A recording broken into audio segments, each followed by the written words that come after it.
Good evening. Good evening, friends.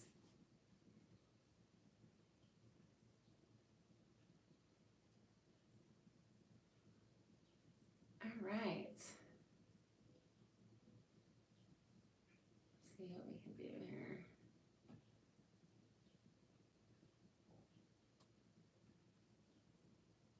Good evening. Is there anybody out there? Oh, man. I was listening to this song yesterday. Such a pretty song. We're all your. Let's see. That's good.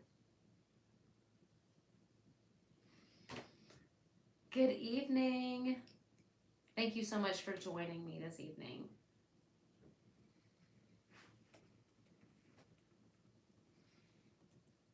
We need to listen to this. Because it gets me going, it gets me in the mood.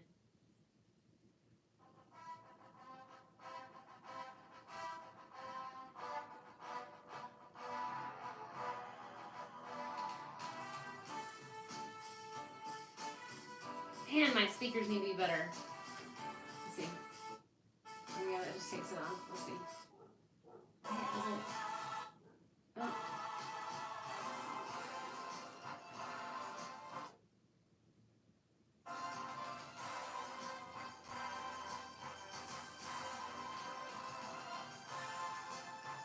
It's about victory. It's about pressing in to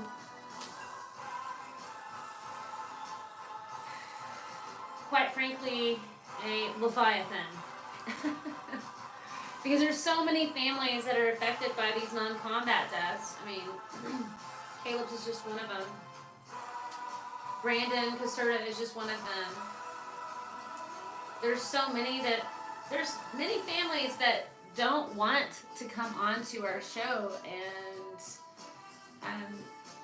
talk about these non-combat deaths, mainly because they've been talking about it for years and years and years, and been fighting this system, and they have actually gotten nowhere.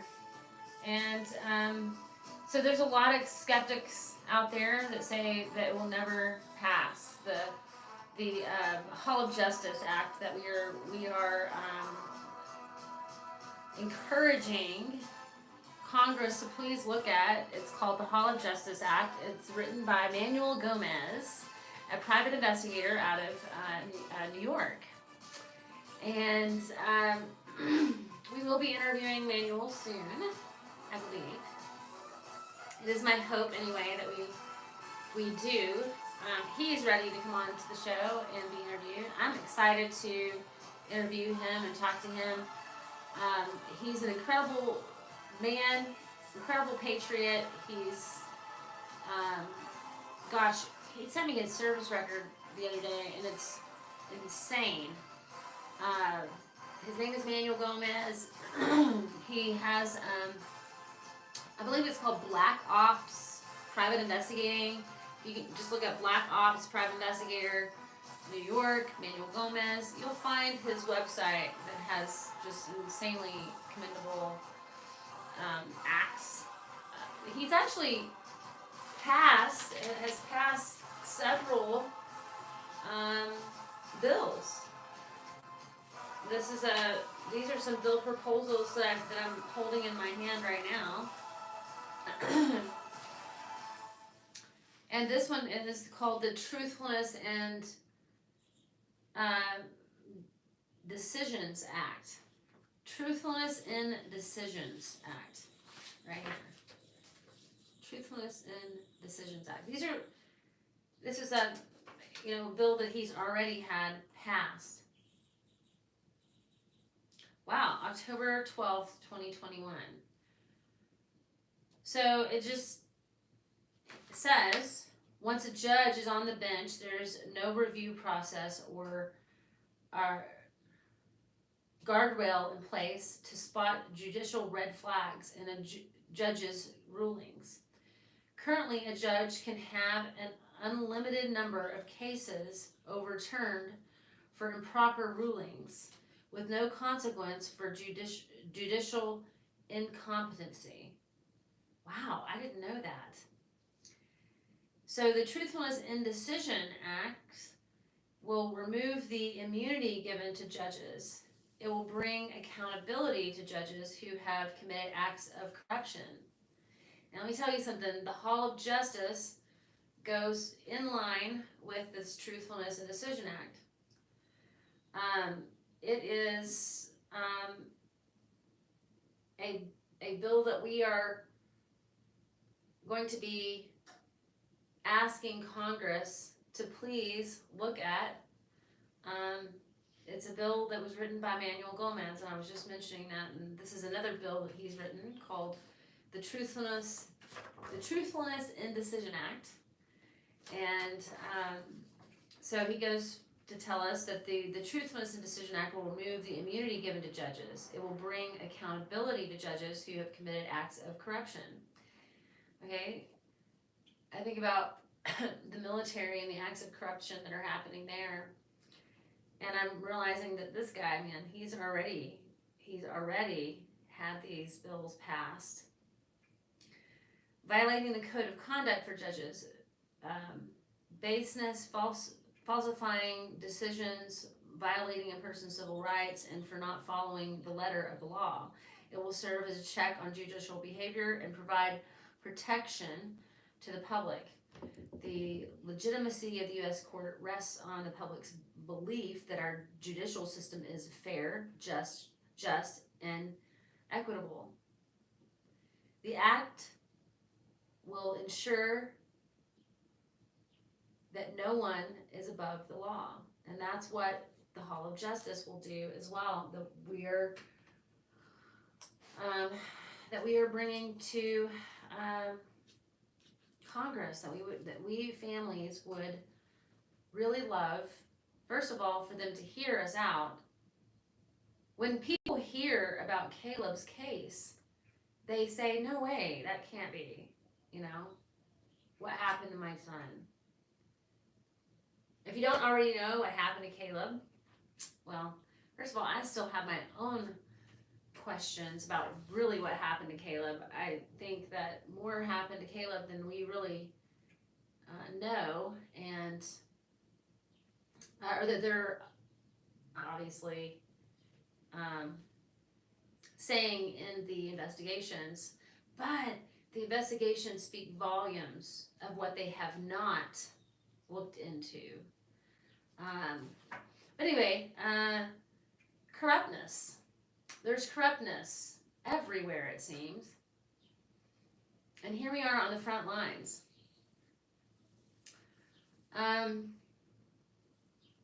So this act ensures that no one will be above the law.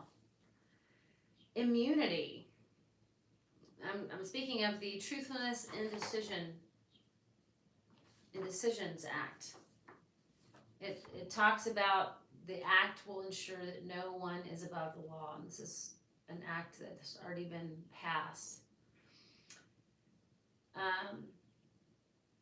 The act will remove the immunity currently held by judges. Immunity prevents judges who are malicious, biased, unethical, and corrupt from being held responsible or held personally accountable for judicial actions that are unlawful. It protects judges from being sued and disbarred from actions that are unlawful and corrupt in their decisions and rulings, and for not following the letter of the law. The immunity violates the very tenet of democracy and the very system of checks and balances. America is founded on, these checks and balances, right? By changing the immunity to qualified immunity, this affords a system of checks and balances, since judge can be removed from his position. And he or she should be, if, there are acts that, you know, malicious acts or bias, unethical, or corrupt, you know, acts. Let's see who's saying hi to me. Let's see. Oh, hi everybody. Everybody is saying hi. Hi everyone. I didn't have my chat pulled up there. Just not if you can hear me. Can you guys hear me? Are y'all able to hear me? My let's see. There it is. Yes, thank you so much. I will be their voice. Hi everybody.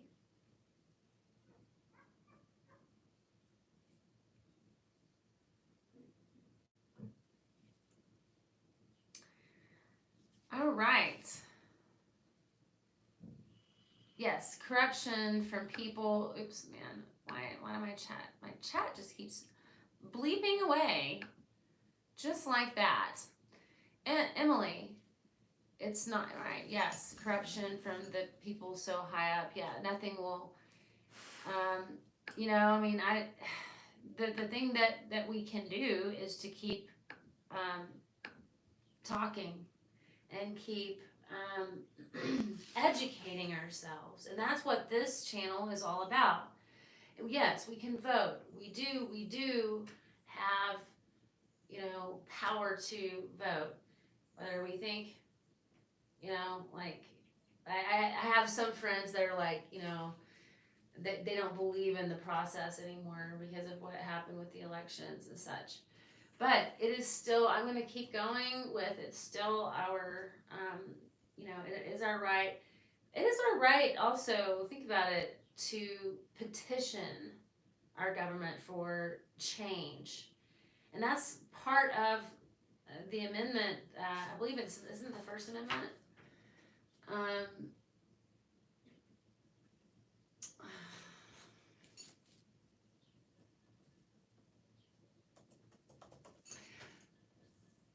let's see.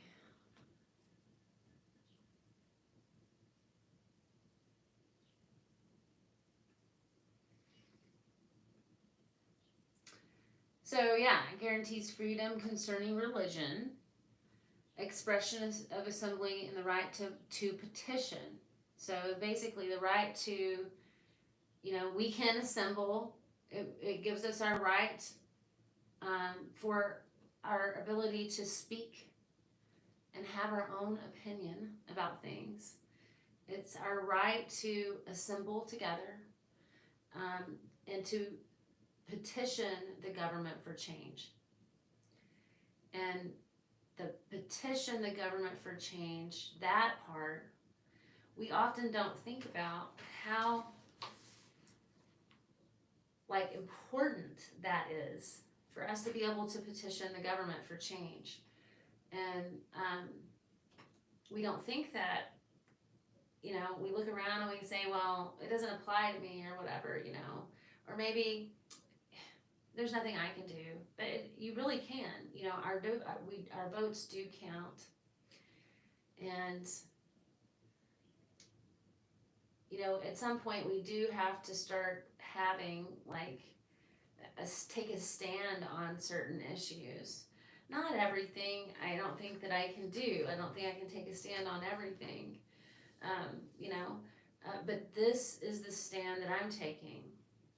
And, you know, it's for a lot of good reasons and a lot of really amazing people that, you know, may get to live, you know, if we can start protecting our most valuable resource, which is our own children, our service members. You know, they are the heartbeat of America.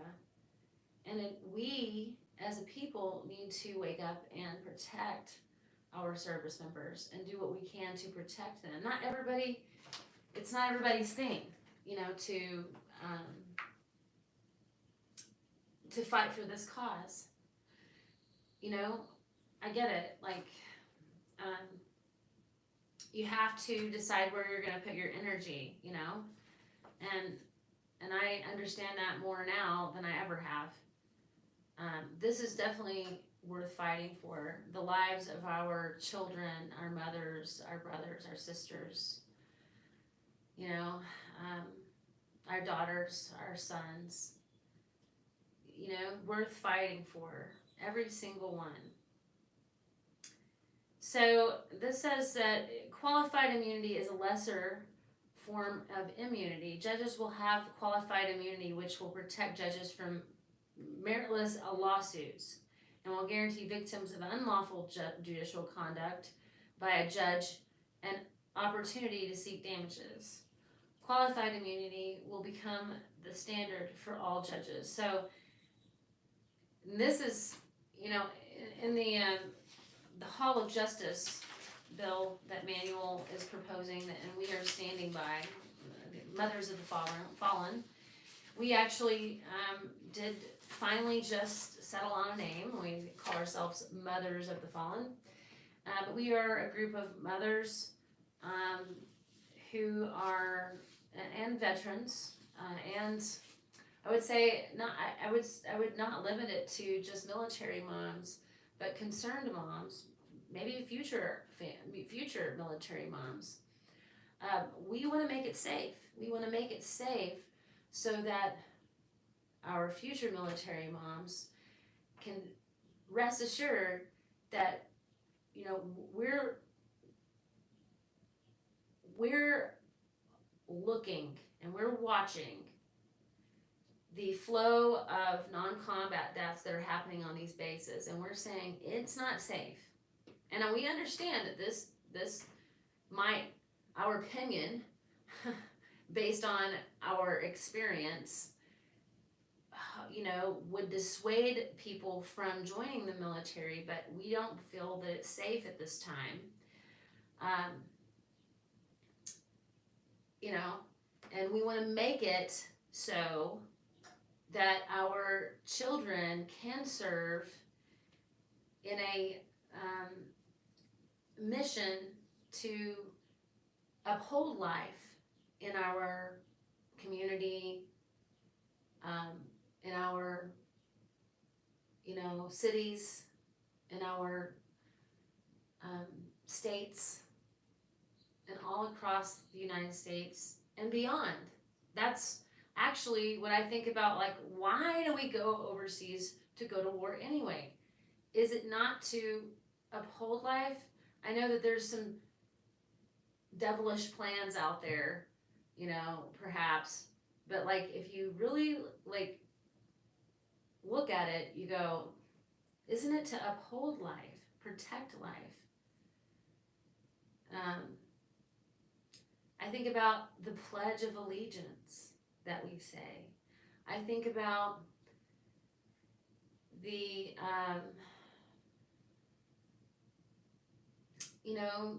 the different creeds that our service members say, depending on the branch of military that you're in. I would say the one that stands out the most to me, and this one it's because Caleb was in the Army, but it's the NCO Creed, where it talks about the welfare of our soldiers, and how an NCO, and the NCO Creed, it talks about the welfare of the soldier, and how that is more important even than, let's look it up, NCO Creed. But this is the Truthfulness in Decision Act. This is an act that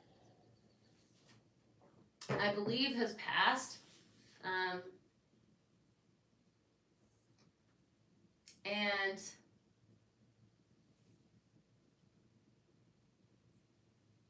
wow, this gives some examples of, some bad rulings by judges. Here's one. Queen's judge threatened jurors for bad English and ordered them to take language lessons. Daily News, March 20th, 2017. 4 Queen's justices, Judge Joel Bloomfield, Judge Ira um, Margulies, Judge Kenneth Holder, and Judge John Latella all make the warnings to jurors who struggle with English in similar fashion. Wow. I mean, ordering them to do that, that's something, um, to get better at English. Wow. I mean, like,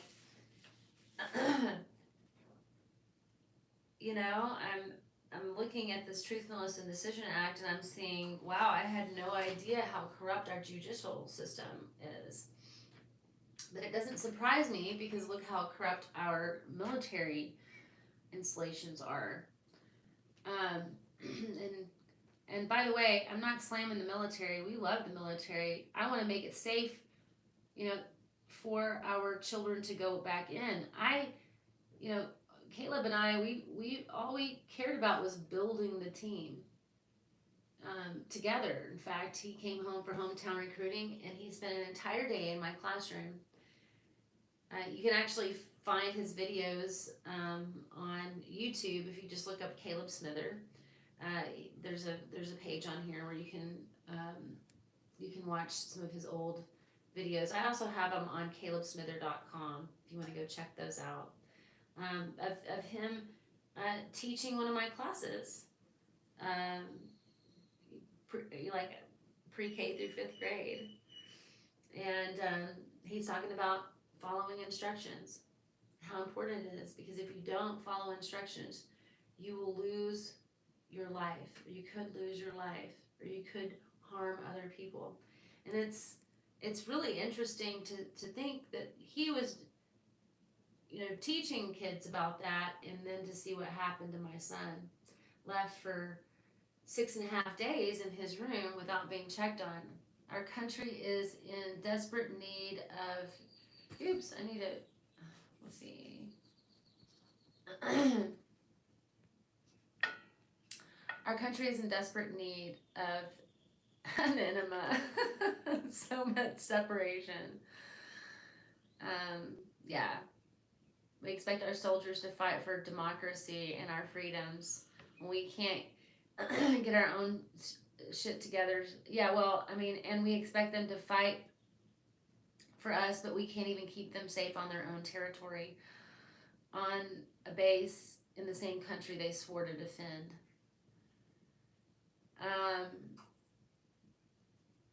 Thank you so much, Emily, for sharing the statistics. The statistics have changed quite a bit already. Since we're not in any kind of war, now it's 100% non-combat deaths. It was, this is what I would say, 75% of our service members die non-combat. And of that 75%, 93% die on U.S. soil, like I said, on a base, in a territory, in a place, in a home they swore to defend. They die right there on the front lines, and they don't even know they're on the front lines. All right, so the NCO Creed. No one is more professional than I. I am a non-commissioned officer, a leader of soldiers. As a non-commissioned officer, I realize that I'm a member of a time-honored corps, which is known as the backbone of the Army. I am proud of the corps of non-commissioned officers, and will at all times conduct myself and bring credit upon the corps, the military service, and my country, regardless of the situation in which I find myself. I will not use my grade or position to attain pleasure, profit, or personal safety. This is the part that gets me, this next section and beyond, this one. Competence is my watchword. My two basic responsibilities will always be uppermost in my mind: accomplishment of my mission and the welfare of my soldiers. I will strive to remain technically and tactically proficient. So the welfare of my soldiers, well, that certainly was not considered at all And I don't think it is being considered. The welfare of soldiers, many of times, is not considered. And that's why my son died alone in his room. No, he did not die by his own hand, which we will talk about that. We will talk about some of these deaths like that in a few minutes because I want you to hear about Terry Caserta and her son. But let me finish this. I am aware of my role as a non-commissioned officer. I will fulfill my responsibilities inherent in that role. All soldiers are entitled to outstanding leadership. Just like all children are entitled to outstanding teaching. I will provide that leadership. I know my soldiers. And never leave them their needs. I'll never place their needs above my own. I will communicate with my soldiers. I will communicate constantly with my soldiers and never leave them uninformed. I will be fair. And if that was true, if they were really going to make sure that, if he was really going to make sure that the welfare of my son was above his own, and to prove that they knew Caleb, it says, I know my soldiers and I will always place their needs above my own. What need did they have? To go drink and get drunk. That was the need that they had that was above the need for my son to receive help. He died alone, a miserable death, and he did not have to do that. Hi, Z. Thank you so much for checking on me. She can tell that I'm getting all heated here. Z, go settle. Thank you. Thank you, little lady. Settle. Thank you. Good girl. She's like, I'm checking on you, Mom. She's just like making sure I'm okay. There's Z. Right there. She's my Belgian Malinois.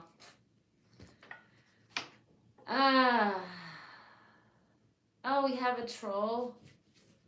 Oh, thank you.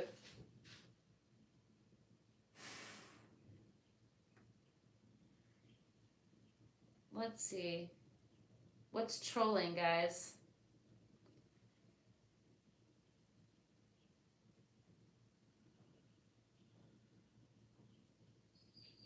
Oh man, I'm so sorry to hear that, peeps. Did I get your name right? Oh my gosh, I'm trying to get my comments to work properly.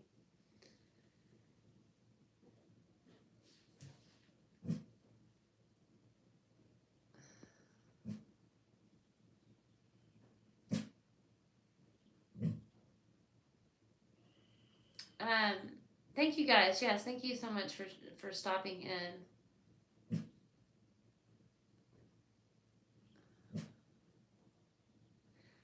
Oh, thank you so much, Nana Flower Power, for letting me know that your daughter passed as well.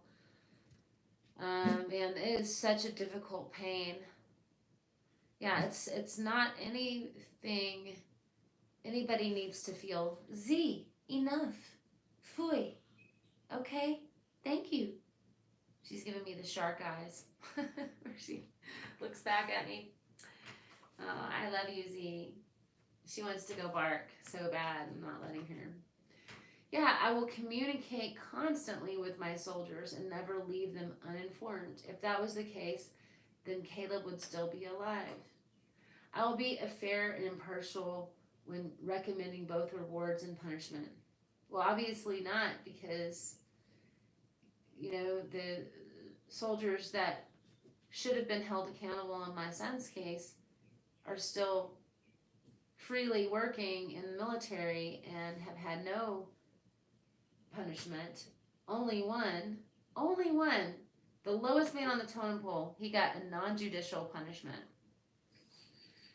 And although I believe that he should definitely be punished, I believe that there are quite a few people in the chain of command that honestly should be held, responsible. I believe, yeah, I do believe that they should not have their jobs in the military anymore. To me, that right there, when they start actually dishing out judicial punishments, judicial punishments, well, then I believe things will start to change. But they're not holding anybody accountable. And getting by with a non judicial punishment, I mean, after not checking on my son for 6.5 days and having orders given to do so, they wait until the last possible moment to go check on him. Like 3 o'clock in the afternoon, right after work. He's missed morning formation. He's missed his PT. He's missed a doctor's appointment. He missed work. And then they finally go check on Caleb. And what do they find? Well, what they already knew was there, a dead body.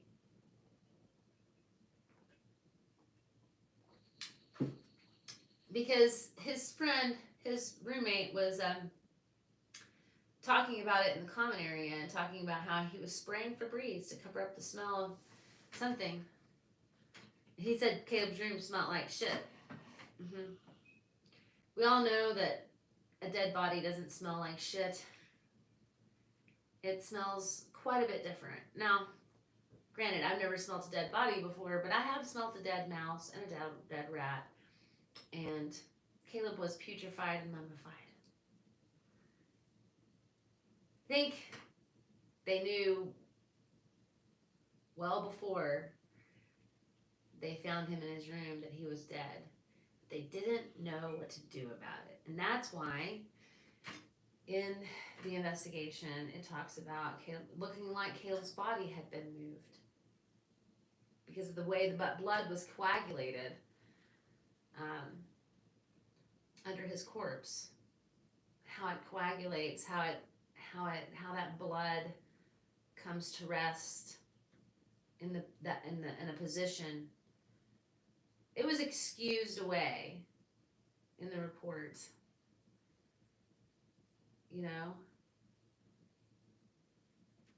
Never to be viewed or looked at or considered again. And that's how they do us, families. There is no process for our families to receive justice. A couple things. First of all, there is a thing called the Fairness Doctrine, which is, case law. It's basically says that judges basically can rule and should rule perhaps that, in favor of the military on all cases. And so nobody seems to be able to fight the DOD on these non-combat deaths.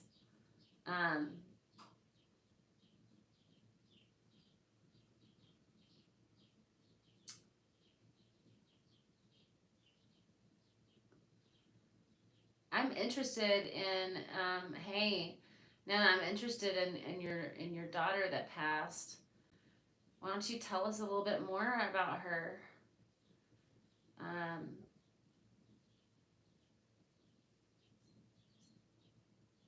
Yes, you will see your daughter again, and I will see my son again. And it's been, let me just say, it's been really, really hard for me to get back on here and say hello to you guys. And it's just because it's hard to talk about this stuff, and it's like there's, as you know, Nana, that each day there's always something to overcome as far as like what we, you know, like just new moments without our children. And then there's always these dates that come up, like birthdays, all the holidays. For me, it's added to that. You can add all of the military holidays and Memorial and Veterans Day and all of that. Caleb believed that you weren't. He it was funny. I remember him saying, like, "Do you believe you're a veteran if you have not served in a war?" And like, I don't know. I mean, I guess so. And he's like, "Well, no." He's like, "I don't think so. I think that if you haven't served in some sort of a combative situation, then you're not a veteran." I wouldn't go as far to say that, but maybe some people would. I guess Caleb felt strongly about it. Z, no. No. Do you want to go outside and bark? It's just a car. Anyway, but I do believe that Caleb died in a silent war that hopefully people will start realizing is happening across our bases at a ridiculous rate. So now all of our deaths are non-combat deaths. Okay, let me check this comment here. I don't know why it's not wanting to. Let's see. Yes, Nana, what they did was inexcusable. Well, yeah, I mean, I do believe that, I don't know a whole lot about death, but I do believe that there's got to be some sort of moment after you die where you get to reflect through your life. And, I hope that it breaks some people's hearts. I hope that they, whatever, see the error of their ways, even if it's, on the other side.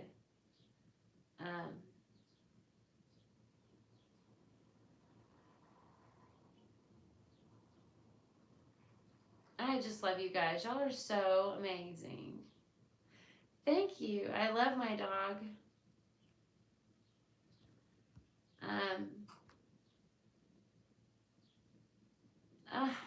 Thank you, Peeves. Thank you. It's just, honestly, I have to do it. And I have to share what's going on. I mean, it's all about making people aware at this point. I can't be angry at people and mad and, at people for not knowing. And, this is my soapbox. This is what I believe I was put on this earth to do, is to bring awareness, light, help families who have, gone through military injustices. We find one another, that we continue to be a beacon of light for other families and continue to, share. It is hard. It is like a physical weight on my body to sometimes sit here and endure telling another person about what happened to my son. And, we have families all across this land. Families that have been affected by death, injustice, in unjust ways. They have a means, if they're in the United States, to seek justice. Now, just as we read here in the Truthfulness and Decision Act, there are some corrupt judges out there. And I believe that my private investigator, Manuel Gomez, he's helping a lot of us mothers just by finding each other. He's just like, let's find each other, He's already has written this Truthless Decisions Act. If you want to read all of his stuff, just go to Black Ops Private Investigator. Just type in Black Ops Private Investigator Manuel Gomez, and you'll find. He has all of this on his website.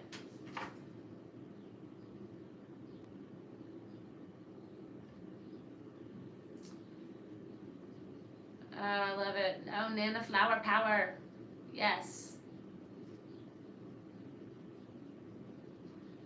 She's a beautiful soul. She left 3 beautiful children. I'm not allowed to see them because reminder of my child. Yes.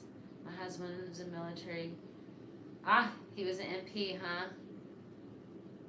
That's all I'll say about that. Well, you know, Nana, then. You know all about the things that get covered up, perhaps. And I don't know why families don't hold together. I feel like, through a death, it's like either it makes you or it breaks you. For some families, they join together, it makes them stronger. Some families, it tears them apart, it rips them apart.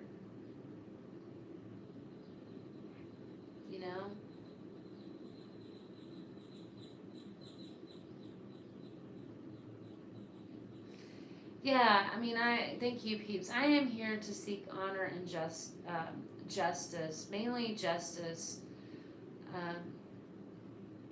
and yeah, that puts us in a different place. I think in the true crime community, and I'm so grateful for you guys, my true crime community. Like, I really just, you guys. I want to cry right now thinking about you. And I'm so grateful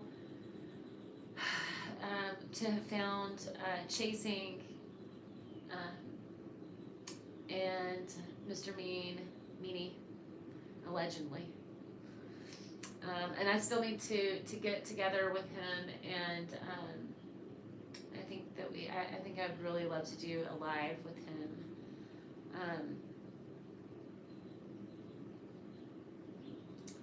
Yes, Nana. Some days just breathing is all we can do.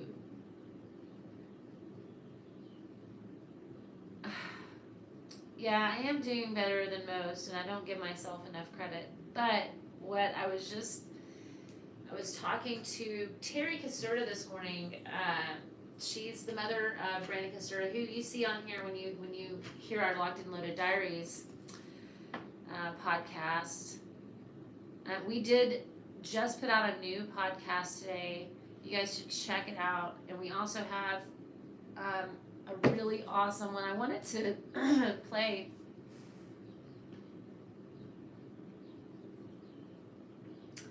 an excerpt from our newest part of our podcast called The Truth and Nothing But the Truth podcast. And it's a podcast by, I believe, Patrick Caserta, Terry's husband. And it's about suicide in the military. So blessed to have found you, yes, Nana.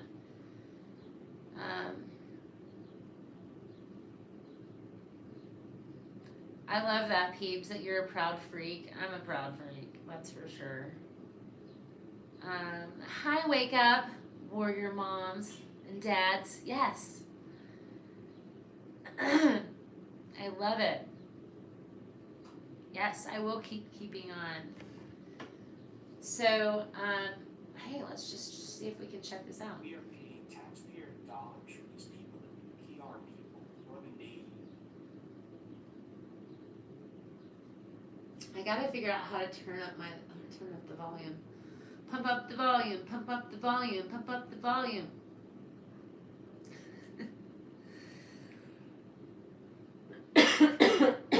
Let's see. I'm like, where's the volume on my device? Oh, there it is. Yay, I found it, guys. I found it.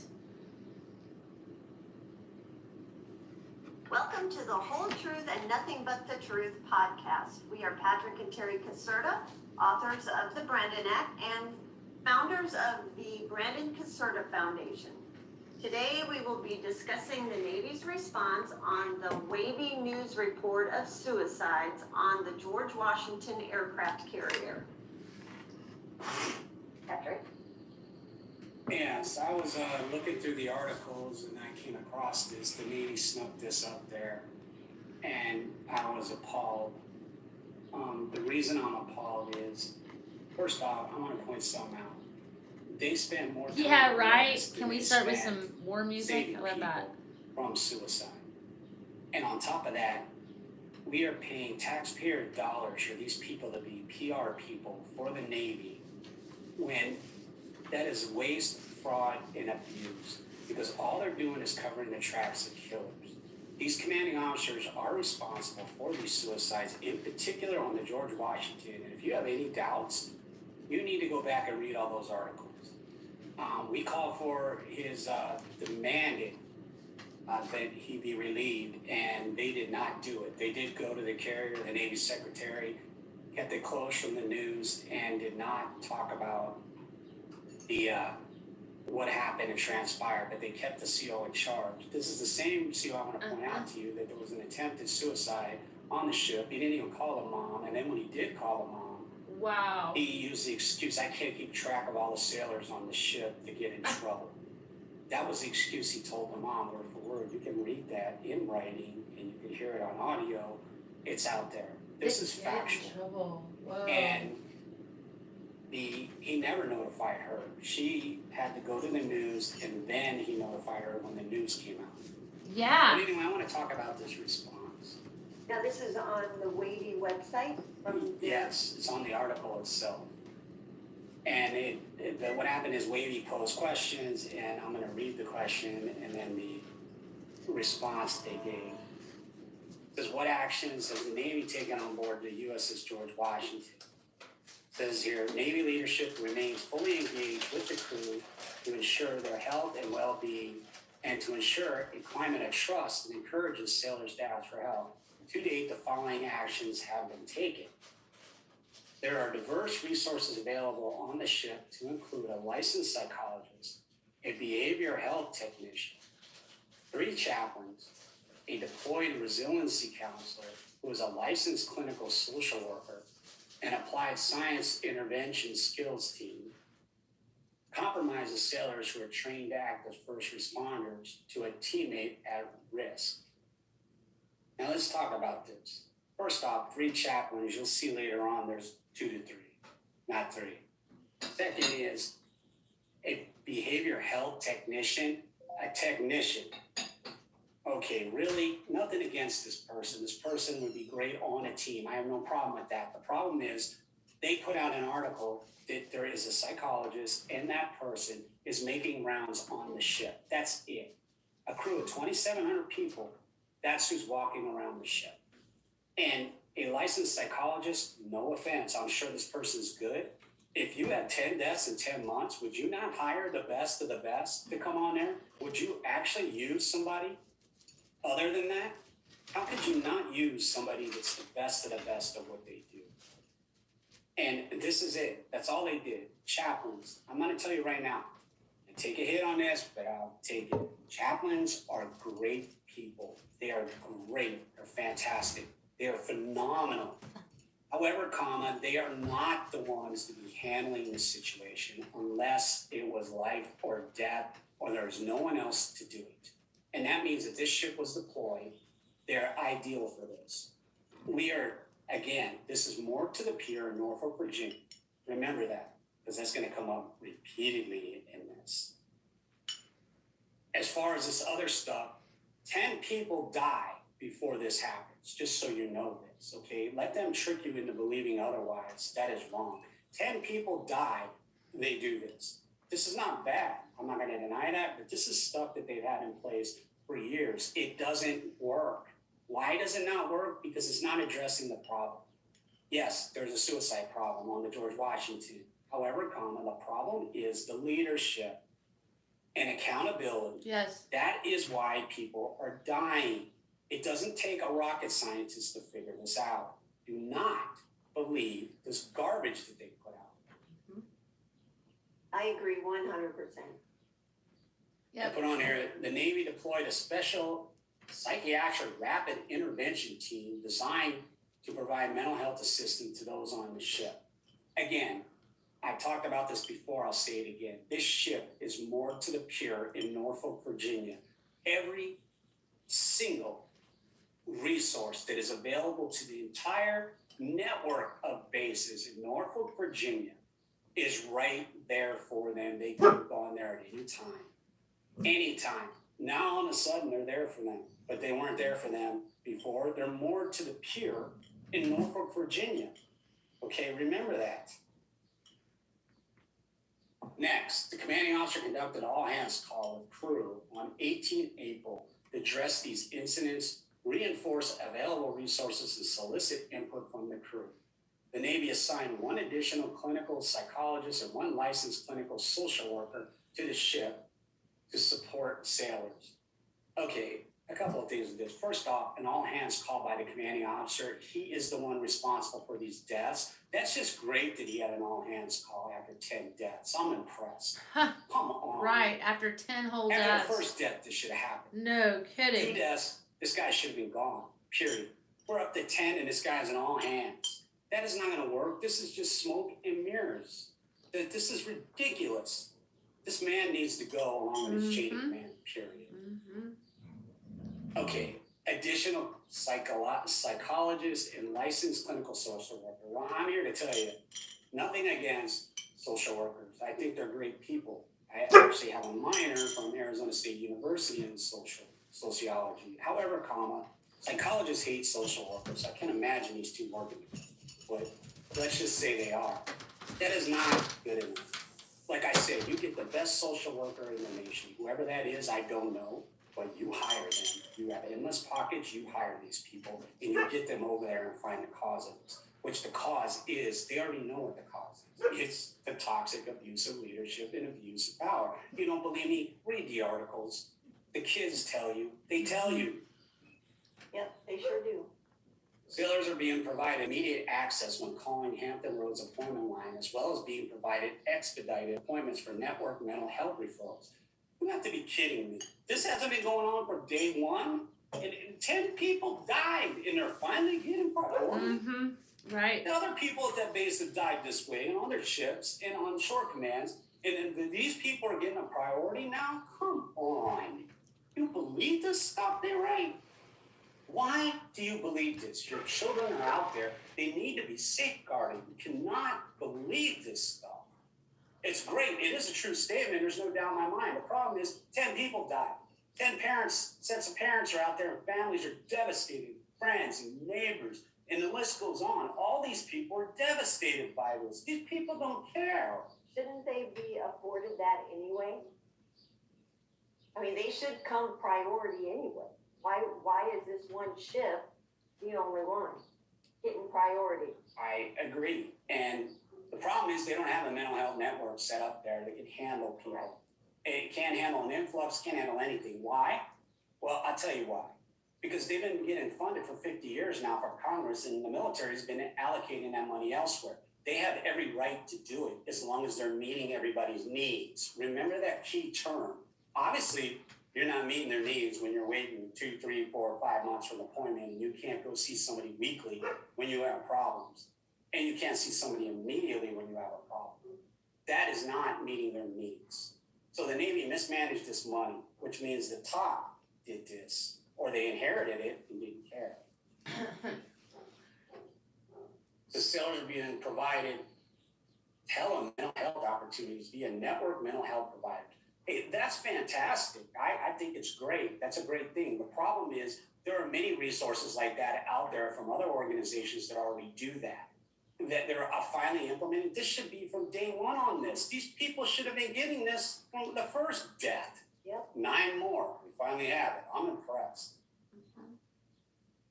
Navy has requested support from military and family life counseling programs. Again, there is no doubt in my mind they're great programs. The problem is you requested this after the 10th death. Right. And the attempt, don't forget the attempt to suicide that they covered up and denied, and then they had to admit that it happened. Don't forget about that. How many others are covered up? The Navy is coordinating with Fleet and Family to provide educational, other support classes and groups aboard, such as stress management, anger management, financial counseling. This stuff is constantly going on, and if it wasn't going on that ship, then obviously you have another problem identified. But they threw it in there to make it look good. They paid somebody to write this. That's just lovely. With our money, mind you, the Navy is coordinating an onboard health assessment by the Naval Health Research Center. I got news for you. Again, great people, no doubt in my mind. Unfortunately, these people have failed miserably over the years. Look at the numbers. Go back 50 years, go back 30 years, go back 20 years, go back 10. They have failed every year. And you're going to ask them for help? What are they going to tell you? To set up another hotline like you already do? Come on. The command is meeting with members of the Naval Medical Center, Portsmouth Caregiver Operational Stress Control Team to discuss unit assessment opportunities. Again, I commend them for this effort. Those people are good people. Again, they're not addressing the problem. The cause of this is indeed toxic abuse of leadership, abuse of power, and accountability. And they're stuck on a ship. Commanding Officer to Washington is implementing swift and impactful changes to support mental health and well-being. How could you have not done that when you first got there? How do you not do that after the first death? That's right. Second death, the third. You know how this goes.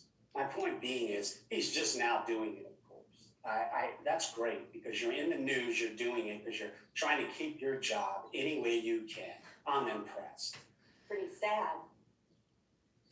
He ordered 2-day The operation. top military know it's happening and they're covering it up. And off-ship morale-sponsored activity. That's just lovely. They went to a baseball game or a football game or something. They're Come on, perpetuating that's not it. going to fix anything. That's 2 days off for these people. That the same problems are there. Yeah, and then on top of that, you think I'm gonna go to a baseball game with toxic, abusive leaders? You're crazy. There's no way. After they abuse you. Unbelievable. I made up the Yeah. baseball part. It's just a joke, meaning who knows what they did. The bottom line is whatever they did, again, it is not going to fix the problem. You can have That's right. barbecues every day. That's not going to fix the problem if you're not addressing the true issues. Because there's people that need to be held accountable. COs For their conducting small group meetings with junior sales to better abusive understand their most leadership. immediate concerns. Well, let's see.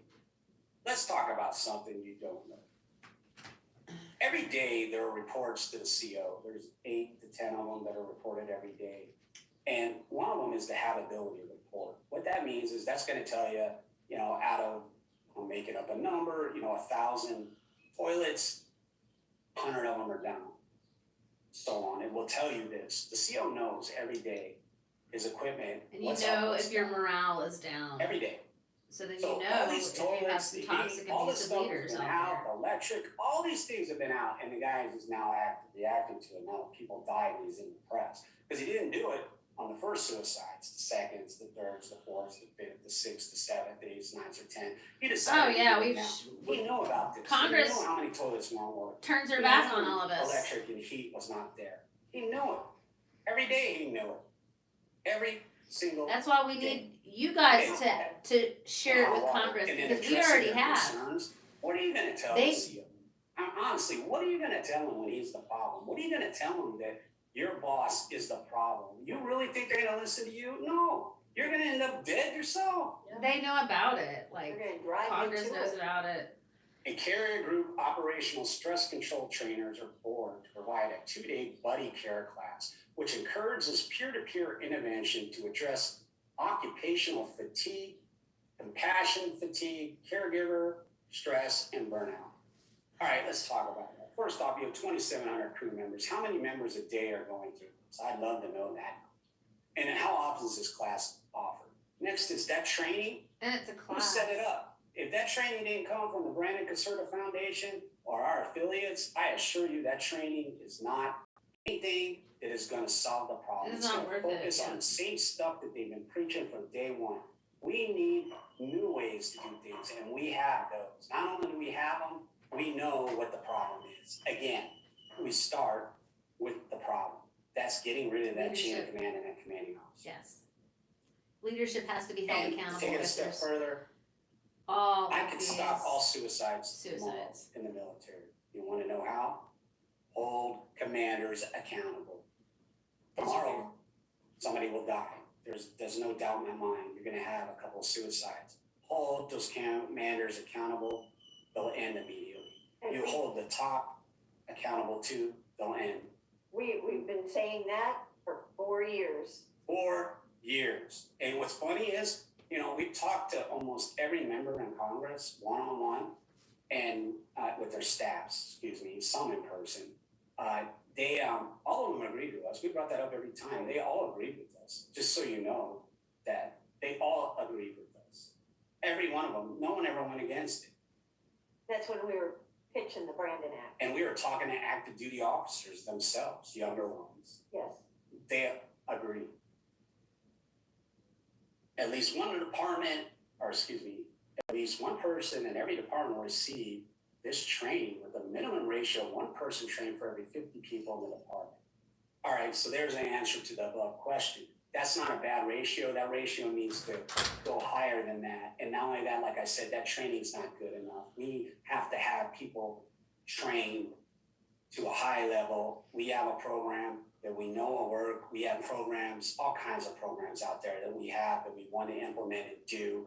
And we know what we're talking about. And again, we are going to have professionals helping us, the best of the best helping us. And there'll be no technicians involved. And that's through our foundation, the Brandon Conservative Foundation. But we have to know who these toxic, abusive leaders are, and we have to get them out. So if you have, 10 soldiers,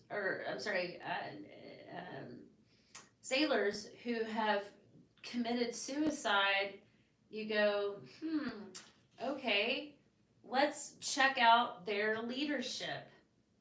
And somewhere in there, you're going to find the toxic, abusive leader. And that guy or gal or a group of people need to be held accountable for these suicides. Some of them are suicides labeled as homicides. Homicides labeled as suicides. When you go to read the investigations, let's see. We got some chat going on here. We got some chit chat happening.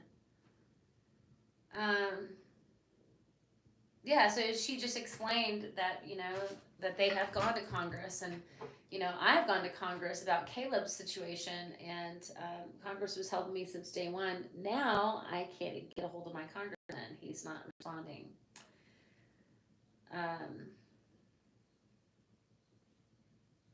Yes, I am in Texas.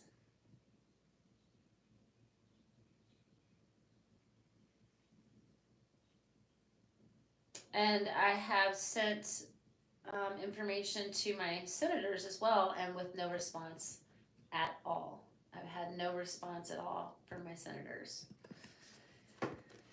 So, good times being had by all over here.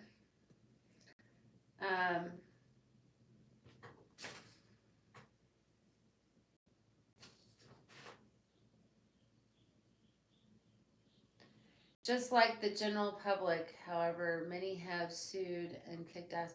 Yeah, there is, peeps, there is no recourse for us to receive justice because of the Ferris Doctrine, which is case law, and it's a suggestion basically, but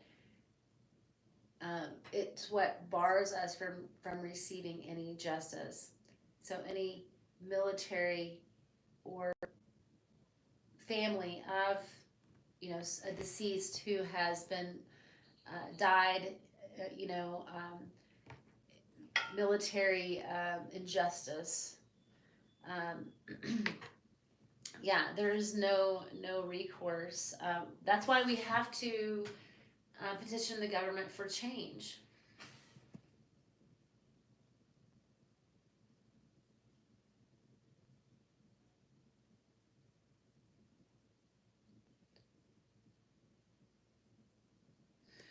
Oh, yeah. Well, yeah, I need to get in touch with Gray. Um, but I will tell you that, I mean, like, if you look up the Ferris Doctrine, um, it's, it prohibits us from receiving justice. Now, we have a bill that we are presenting to Congress, um, myself, and as many moms as I can get, really. We call ourselves Mothers of the Fallen. We're looking for mothers that would like to join us who are who have had military injustices or injustices with a judge, so civilian mothers who've had injustice, that have not been able to receive justice because of the way certain laws are written, how judges are protected, how you know even helping first responders have justice and protection. But mainly our military, because there is no pathway of justice. But this Hall of Justice would hold that we are bringing to Congress, we mothers. It would present an avenue for us to do independent investigations. Independent investigations. Let me see if I can get this turned on again. Let's see here.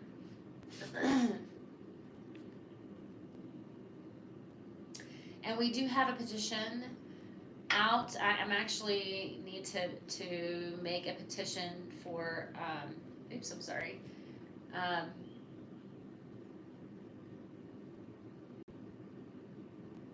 Oh, I love that, peeps. Yes, and we need anybody and everybody that is willing to fight. If you're a mom and you give a shit, we need you to stand with us. And yeah, we need people that are willing to fight like hell, because we get tired. I get so tired. And then I start feeling like nobody hears me or cares. It's that sinking thinking, right? It's what we try to encourage our kids from getting into, that stinking thinking. The commanding officer provided sailors permanently housed on the ship, about 400 personnel, the option to relocate temporarily to off-ship housing, if desired, to benefit from the support services and morale, wellness, and recreation programs more readily available to local institutions. I keep reading about this. It's 400 people are the ones stuck there, but only 200 out in town. They're claiming the rest didn't want to move. That's an outright lie. We've talked to some of these people. That is untrue. They did not move everybody out of town. They want you to, again, it's smoke and mirrors. They want you to believe people wanted to stay on the ship.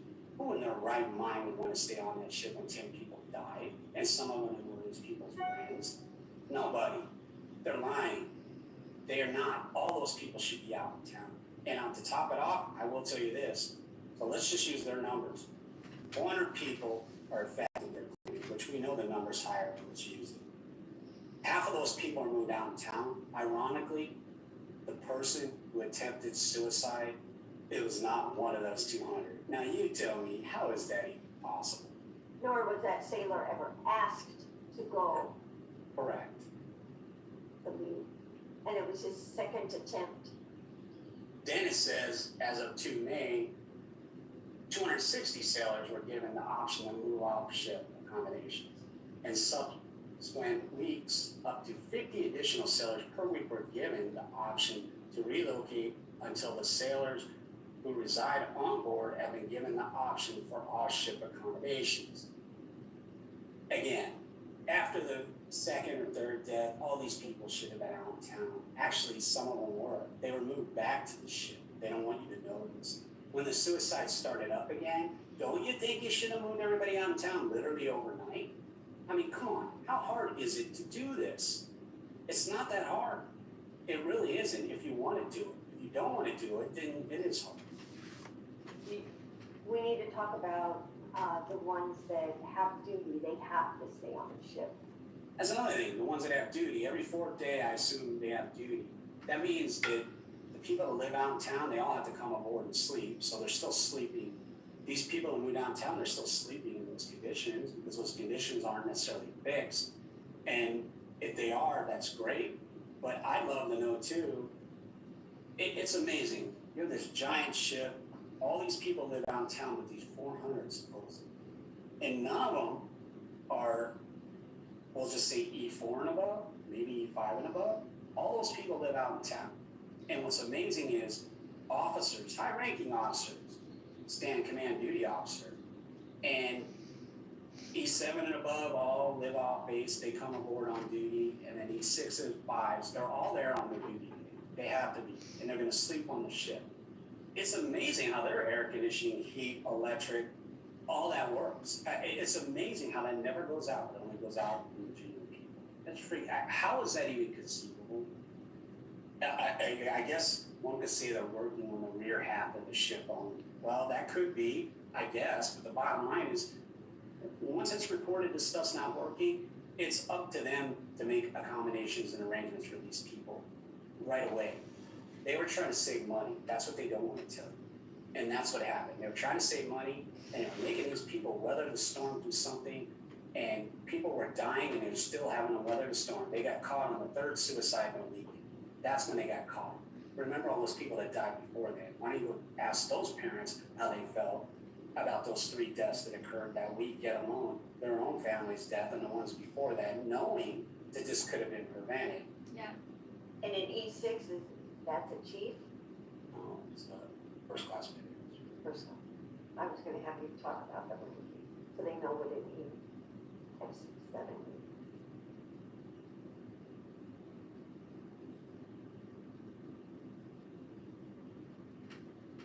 Says the services on board the ship include full medical team, including licensed psychologists, a corpsman, qualified as a behavioral health technician, 2 to 3 chaplains now. Remember it was 3 in the beginning?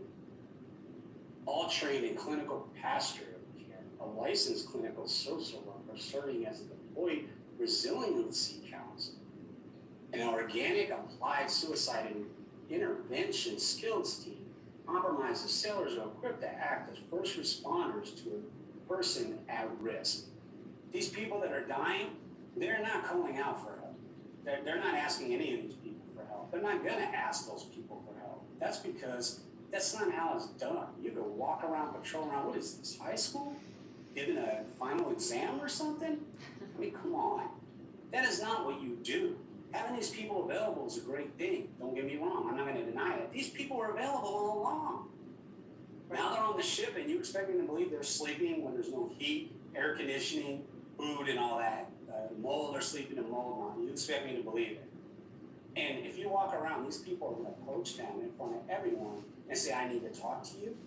And these people are gonna cure them on the spot, huh? They're gonna cure them because they don't have room to take additional counseling. Come on. At Naval Medical Center reports that someone with an urgent need is able to get an immediate in-person appointment or seek access to an emergency department 24/7. Okay, really? Yeah, we know that. 20 emergency rooms 24/7. It's pretty much what we're taught.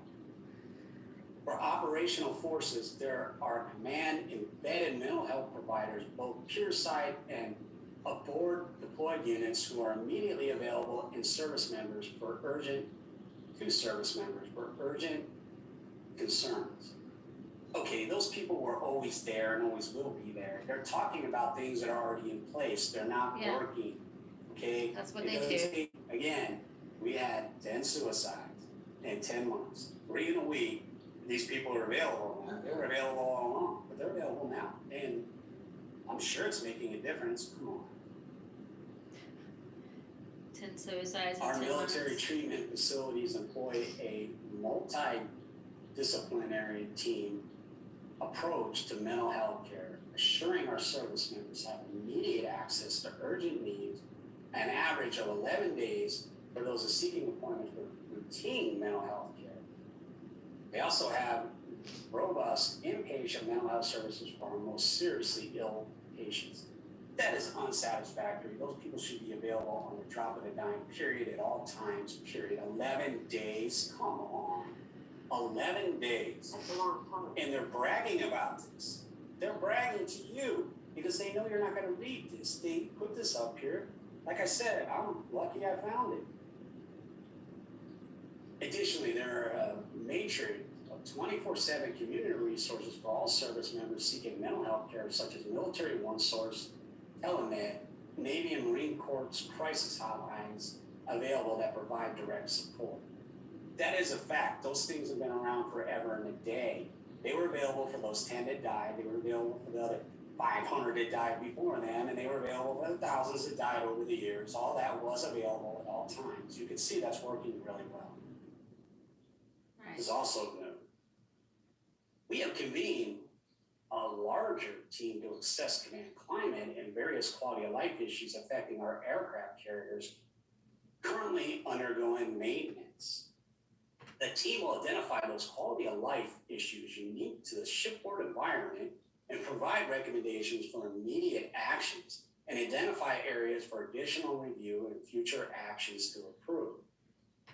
Sailors' quality of life in a dynamic environment, the composition of this team include various subject matter expertise to review areas spanning command climate, safety, habitability, personnel, manning, mental health, security, human factors, Navy policy regarding sailors residing on board ship during extended maintenance availabilities, overhaul shipyard safety and disciplinary and administrative procedures. Additionally, this team will invite participation from other DoD and DoD directorates to ensure we have the appropriate enterprise to review and assess the aforementioned subject areas. Really, all this stuff existed a long time ago. You put this in place after 10 deaths. You couldn't have done this after the first, the second, Yeah. the third. This stuff has been around forever. It's This just- is hilarious. yeah. This saved the CO's job. Really? That man should be taken away in handcuffs, and I stand by that, and I said it a long time ago. He's still in charge. More people will die, period. Yep. These people are not to be trusted. They are not to be in charge. They are to be held accountable, period. And no one is doing that. And they're We still cannot leading afford the rest of allow our ourselves service members right now. and service members to deal with this, period. Then they put on air secretly someone PhD director, defense suicide prevention office. Oh, this office is great. Let me tell you, they're doing a fantastic job, so you know. Because see, these numbers keep going up; they don't go down. They highlighted some of them. Apparently, the Army in Cold War had 8 less. These people are celebrating. I'm impressed. Look at this: 5 less. The Navy had 5 less. These numbers, they're supposed to be zeros. Zeros. Yeah. Anything above 0, you're failing. You are failing. How is this acceptable? How could you put an acceptable We're number? doing better. Was 5 that this year? less. Yes. No. It's 2020. Yep. Well, it says fourth quarter 2021, but it says 2020 here. Let's see what I can find. Scroll, yeah, there you go. There it is. So they went up. They actually went up here. Quarter 4 at 85, quarter 3 at 70. Army? Active proponent. Okay. They all went up. All these numbers went up. I wouldn't even be showing this. This is a complete failure. This department, we've repeatedly reached out to them. They've written us letters. They don't talk to us. They don't do anything. They do their own thing, and we, the taxpayers, are paying for this. Let me tell you, I don't know how you measure success, but it's simple the way I do it. It's zero, okay? The goal is zero. Anything above zero is unsatisfactory. For suicide? And people are dying here, and this place has failed miserably. I'm sorry, people that work there. So for them to say, you know, that they have 5 less suicides this year when they have hundreds of these things happening is unacceptable, completely unacceptable. And their plan of action that he was just reading is a laugh, because it's policies and procedures and things that already have been in place. Obviously, they're not being followed through with, and leadership is not being held accountable. And we do have toxic, abusive leaders that are perpetuating and causing these service members to not feel like they have an out. You're stuck on a ship. You're being abused toxically for months on end. In various different ways. Not everybody, of course. Some people push through the abuse, I'm sure. Not everyone that is abused by a toxic, abusive leader, you know, has a fatal end. But you want to talk about the welfare and the climate, you know, welfare of the soldier or the service member, welfare of the sailor, and then the climate of the ship as a whole. You know, you think about these young men and women are supposed to be going out and being made ready to protect and defend and work in strenuous situations, and they can't even get along on American soil. They can't get along on a ship. They can't get along wherever they're at. And I think that we need to really look at the climate and the culture that's happening, occurring, hold leadership accountable when there's, you know, 10 suicides in 10 months on a ship. That's too many. That's one too many.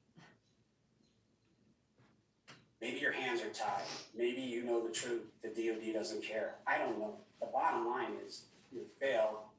We need new things and other ways to do things. And the only way you're going to find that out is to get in line with society. Society dictates policy, like it or not. That's a fact. Ask any sociologist. They'll tell you that. Bottom line is the military is not keeping up with society. They're fighting it, and they know it. When I was in recruiting, we didn't have much of a choice but to comply with society. And it was tough. I got to tell you, I'm not going to tell you it was a cakewalk, but it wasn't as hard as they're making it out. It wasn't that hard. You know, a few mistakes here and there, poof, it was no problem. It's really not hard if you put your mind to it. But the biggest asset the military has is people. People come first, last, and always, period. You cannot conduct a mission and have force readiness at 95% or above without taking care of these people properly. They are not taking care of these people. We need to do something about this. The only way to do something about this is you have to get involved and get outraged over this. Yes. If you're not going to get outraged, then I'm going to leave you with this. I've said it before. You haven't really read it, but I have said it on podcasts, and I will say this. I know your son or daughter is never going to join the military. That's what you're saying. You don't have to worry about this. Well, our son was not supposed to join the military. Matter of fact, I told recruiters I'd never let him join, and I meant it. I was faced with a dilemma. The dilemma was this. Kid was in swimming, karate since he was 4. He wanted to be a Navy SEAL out of nowhere, and the only way to be a Navy SEAL is to join the Navy. And the guy was epitome of shape. He was well trained, had a shield of armor. I'm telling you, you could believe what you want to. People here will tell you this, his real friends, not these Navy fake friends. You could call Brandon any name you wanted. that kid would laugh at you with that smile that makes you want to smile. He'd give you a goofy face and break out laughing. He could care less what you thought, calling him a name. That kid had a shield and armor untouched before he joined. And we did not want him to join.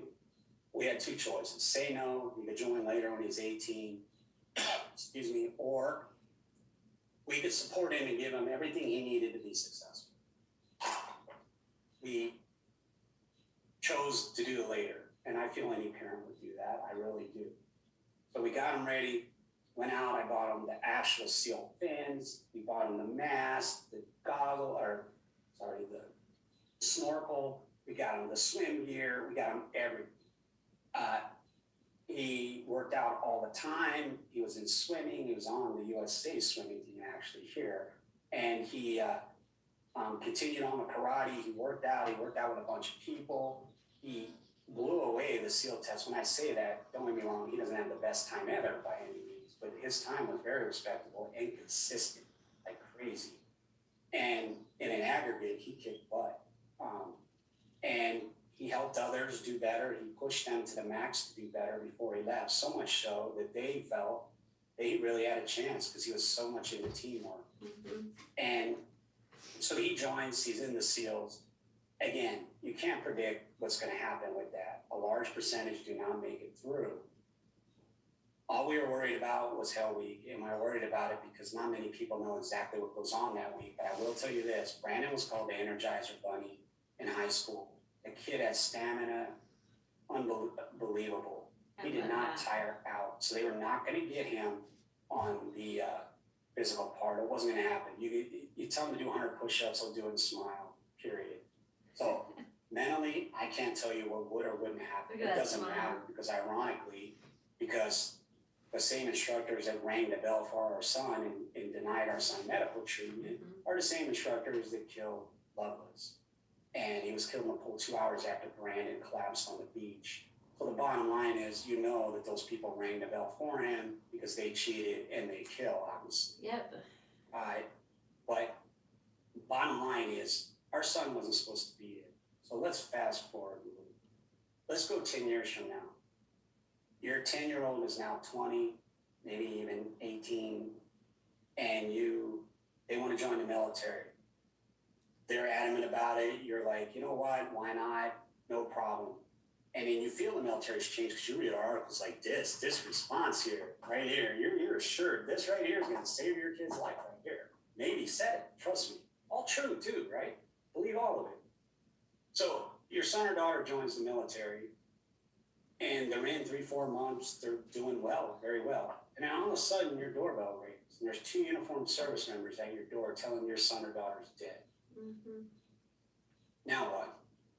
Remember, it could never happen to you. You're saying that to yourself.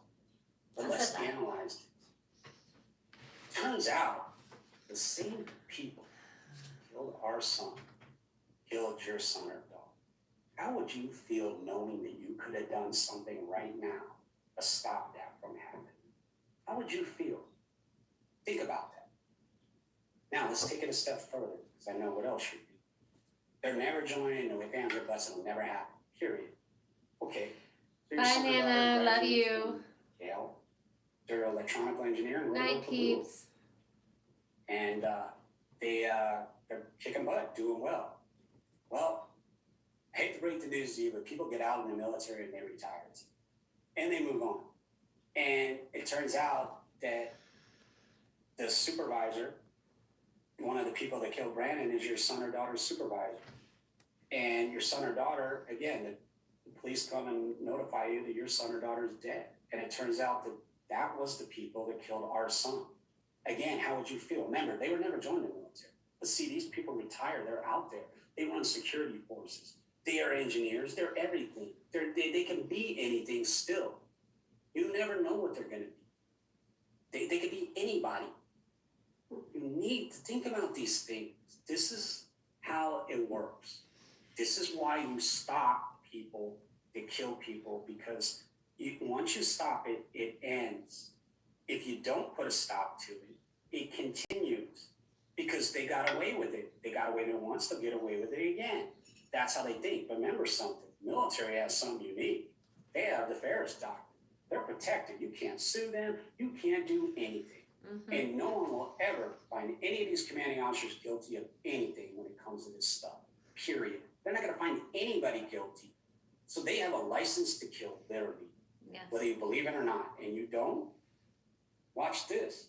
We've already been notified. One of the person with probably, we'll say, the most blood on their hands that killed our son, that person is doing the same thing where he's at now. Same exact thing. It's already been reported to us. And this is the same person before our son died that was messing with another person before our son. He was taking bets on when that guy would commit suicide. Taking bets on it. And get this, Wow. the people around were okay with that. They lived to tell the story, did they not? How do you think we know? We didn't hear it from the guy, trust me. Taking bets on when this person's going to commit suicide.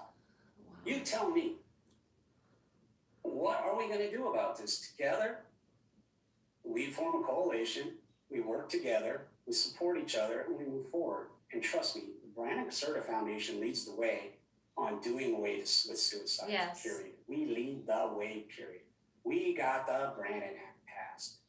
We went to Congress ourselves, we wrote it, we advocated for it, we pushed for it, and you have no idea the energy and the time put into that. Yes. And we got it passed. That was step one. There's more to come.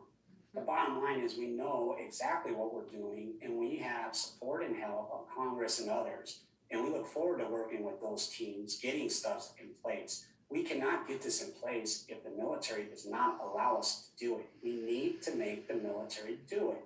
Yes. The only way we're going to do that is to demand it. And we demand a meeting with the Secretary of Defense, period. Secretary of Navy had his chance, he dodged us, so be it. We'll go to the Secretary of Defense, seeing as how he's interested in bringing suicides to zero. Or the Secretary of Navy, I don't know what his intentions are. I'll actually word it that way. The bottom line, he's not going to meet with us. We're nobody to him. But here's the deal. I'm retired 22 years Navy. We wrote the Brandon Act.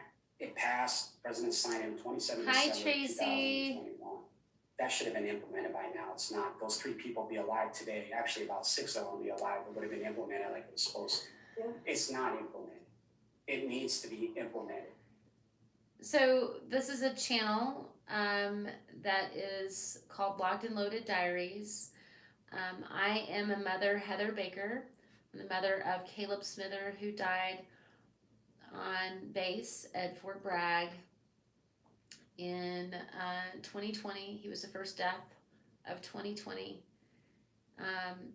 He was a non-combat death, and his death was not, he didn't die by his own hand. He died of basically gross negligent homicide, and medical malpractice on base at Fort Bragg. And I had no idea that there was a silent war happening on American territory. I had no idea the staggering number of servicemen and women who die on their own territory on a base here in the United States, abroad on a base, on a Navy ship, which what we're hearing right now is how they're handling these suicides. There was a suicide. Oh yes, good, Tracy. Thank you. So we're listening to. Actually, we're almost finished listening to Terry and Patrick Caserta kind of break down their experience with suicide because of their son Brandon, as you can see here in the photo, and there's Terry right there. Patrick is speaking, Brandon's father, and Terry. They're having a conversation, basically about suicide and the military's response to suicide and what they have done as a response of their son's death and Patrick is actually a something like, gosh, I want to say like 28 years or something like that, and as a Navy counselor.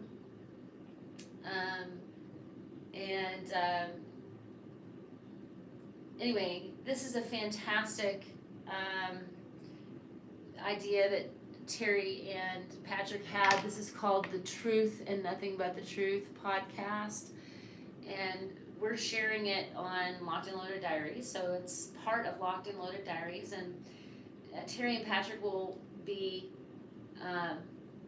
spreading awareness about these non-combat deaths through their podcast called, like I said,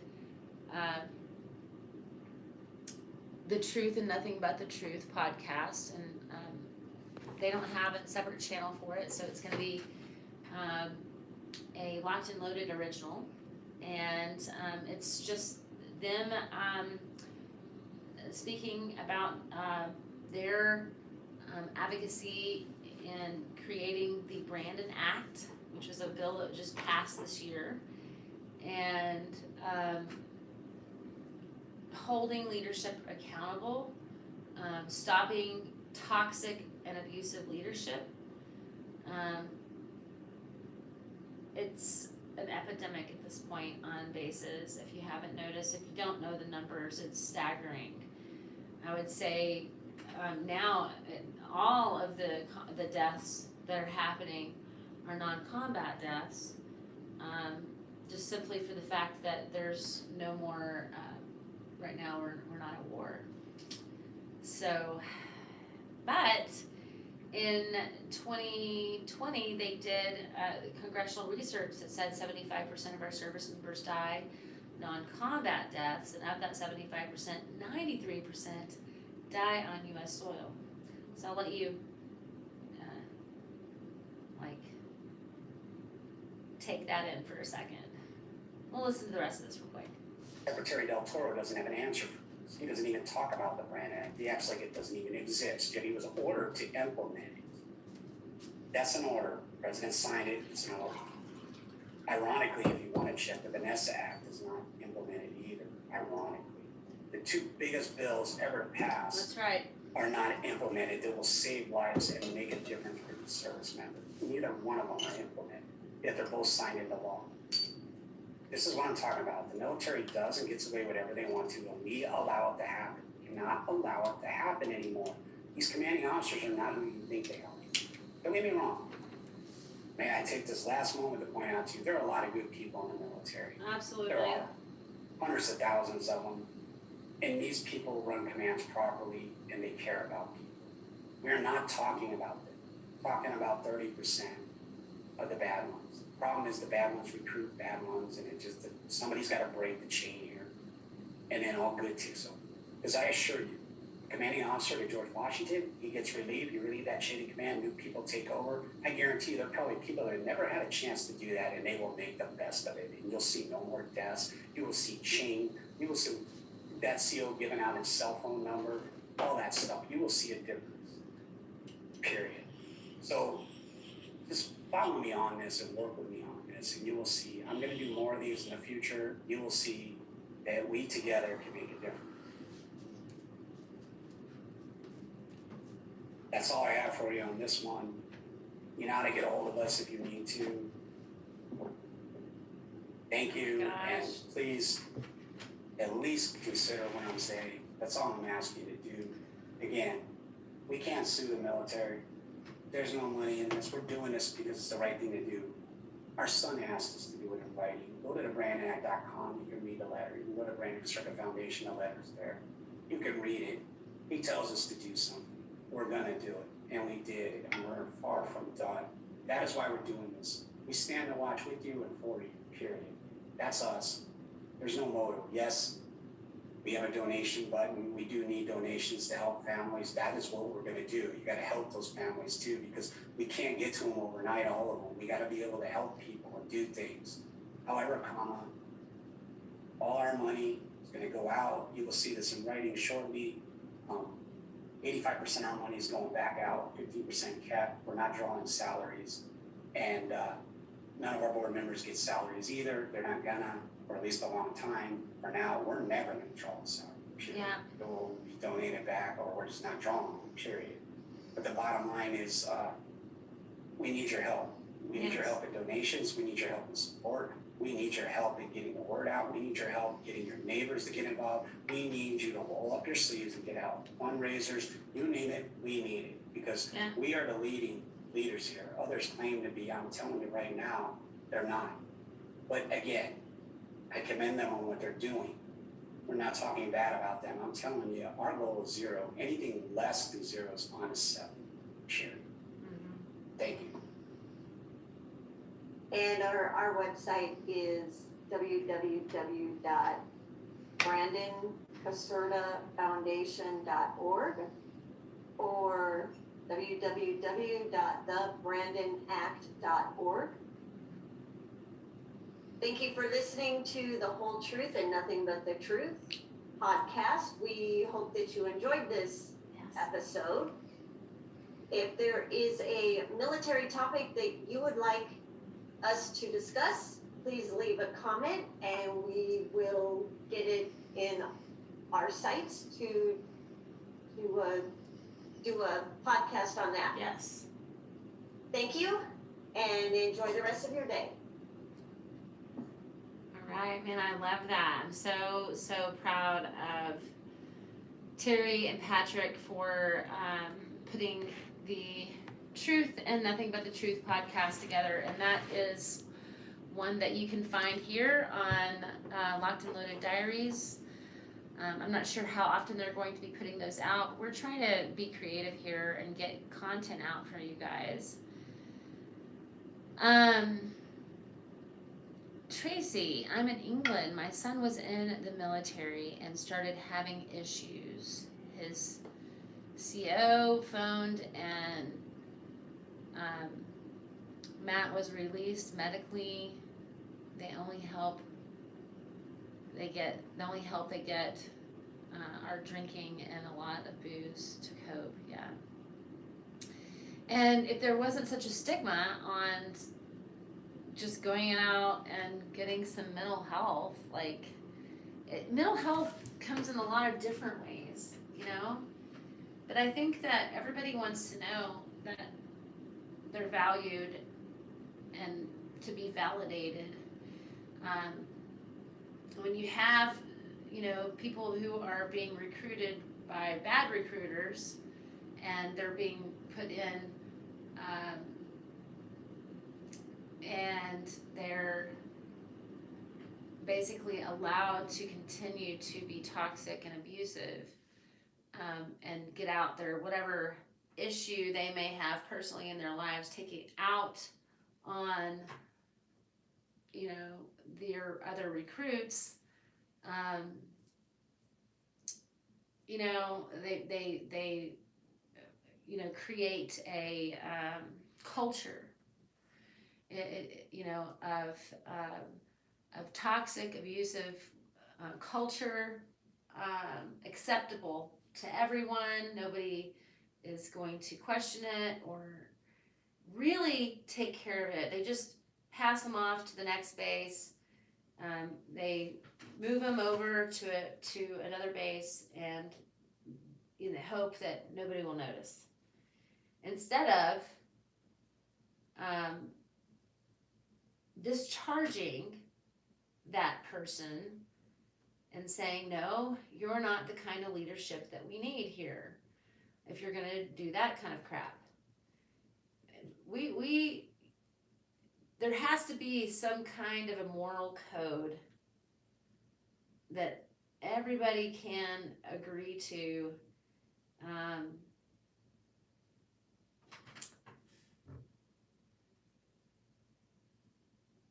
Tracy, yep, I have been battling mental health issues for the last 30 odd years, so I totally understand yes. Well, and let me tell you, it is, I commend Terry and Patrick for their work with getting the Brandon Act passed. I mean, I can't even imagine how much work I mean, I know what it's like just to get attention from my own congressman. And um, I believe that they will eventually respond to me. I have to believe that because I have had such good relationship with my Congressman Jody Arrington before, but I think sometimes they go silent for reasons unknown to me, not responding right now to me. So that's kind of weird because I've had such good relationship with them over the last almost 3 years now. Going on, it's 2.5 or so right now.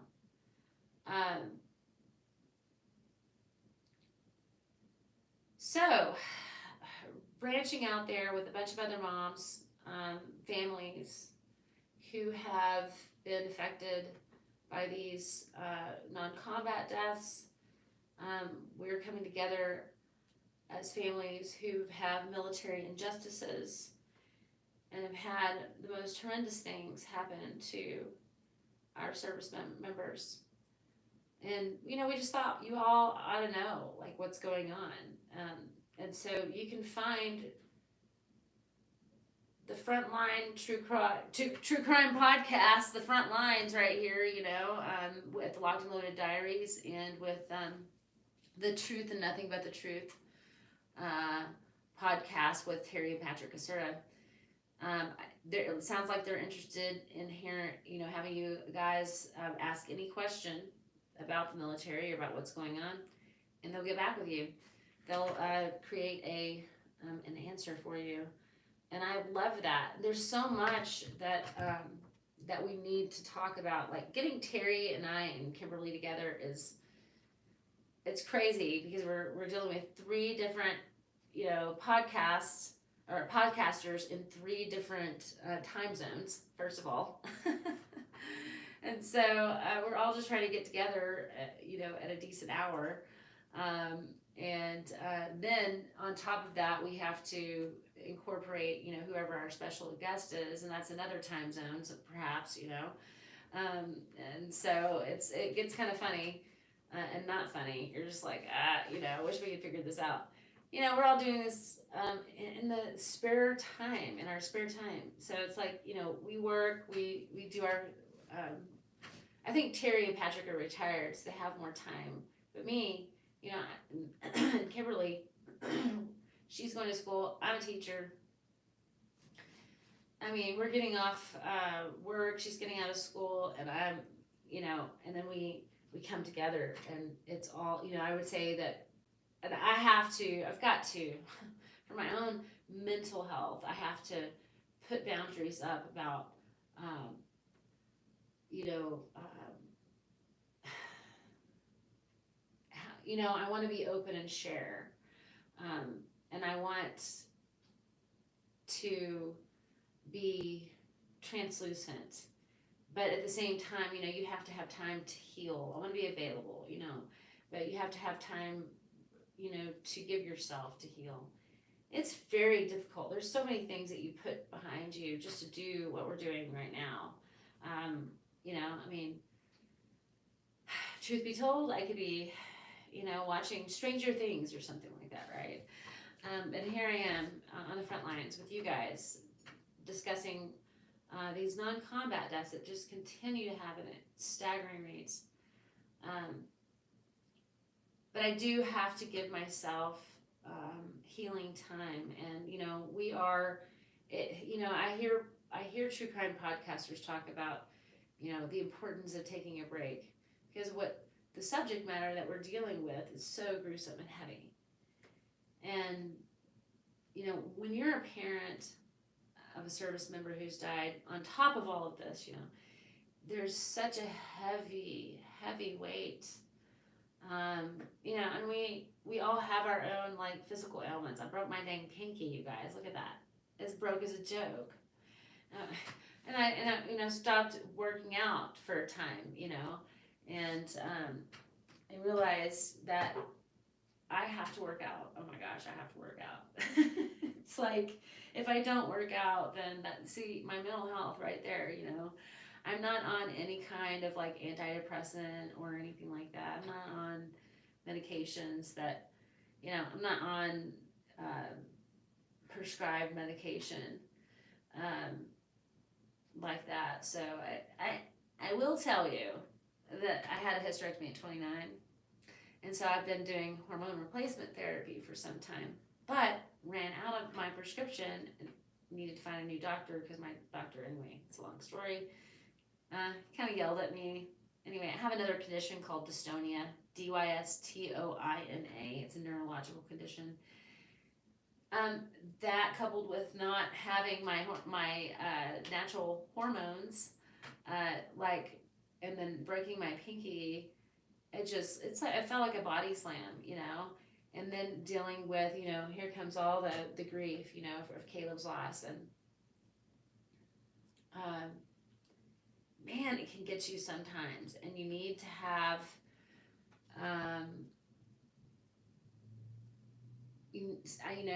sometimes I have to just like pull back completely so that I can gather my breath again. Maybe you see the weariness in my face and my eyes. It's a constant, it's a perpetual heart battle, and it feels like a frontal hit one after the other, because we're still all finding out more about our service member situations, and because there's no justice, that means that there's no answers that you can get from anybody. They deliver the information and they give you no recourse into asking more information. Yes, it is a very unfortunate situation.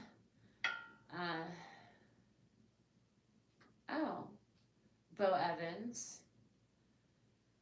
Yes, that brought us all together. And yes, I'm so grateful that we do have one another. As we do go through this, it brings you definitely to your knees, and when you start finding your people, when you react as a light and a beacon of hope and light and justice, and just seeking justice, just asking for it, just striving for it, there's so many families that don't have the energy to do what we're doing. They've given up. Some have given up working with other families because there's drama between Gold Star families. It's such a load of hoo-hash, you have no idea, you guys. It's so crazy. If I had known, oh my God. It's like, if you could just, honestly, if you guys could just be a fly on the wall to some of the Gold Star bullshit drama, it's like jaw-dropping, astonishing, but it is just what it is. My intention is, there's a lot of families that don't get along for whatever reason. They don't like each other. Everybody judges one another, for their dang. What I get judged for, you guys, is for being too outspoken. Yes. Oh, yes. The community judges me for being too outspoken. Mm-hmm. Well, anyway, whatever. That's what they've said before. And I'm just like, well, I guess I'm not your kind of gal then. I guess I'm just going to be outspoken over here all by myself. But actually, I'm not. There's so many people that, like, I love Terry. She's like one of the most humble people, but like also just like tenacious. Like, she is like, she's gonna like be she's like a Belgian Malinois. She's like my Belgian Malinois. Little velociraptor. Don't mess with Terry Caserta. Oh. Hi, Bo. I'm reading your comments. You can sympathize, but never understand the pain of that loss. Yeah, well, it's okay for you not to understand. I think it's what is helpful is that you're listening. there's you may like there's so many questions I'm sure that pop through everybody's head when they first meet me and learn about all these different non-combat deaths. I mean, we have families that contact us all the time, reaching out for help, not knowing what to do. We just want to give families a voice because we realize after all these years, Terry, like she said, 4 years, she's been fighting for justice to protect our future, actually. And that's why she and her husband Patrick wrote the Brandon Act. Okay, you guys should really check it out. They just did this podcast. They're calling it The Truth and Nothing But the Truth podcast. I love it. And it's just a great opportunity for you guys to hear Patrick Caserta, because he is just a badass and, in his own right. A veteran Navy counselor, for 25 plus years. So, I mean, here we are on the front lines. We are, there was another, let me see here. Actually, I need to look at this real quick, because it says, this is my conversation with, how you have like a group text. So this is my group text with Terry Caserta and Kimberly Walker.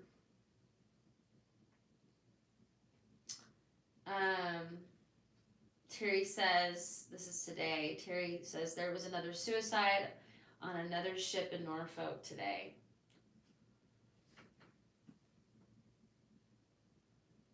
Oh, Tracy, you have been labeled for being opinionated, a troublemaker, loudmouthed, outspoken. I love it, especially on subjects that personally affect me. Yeah.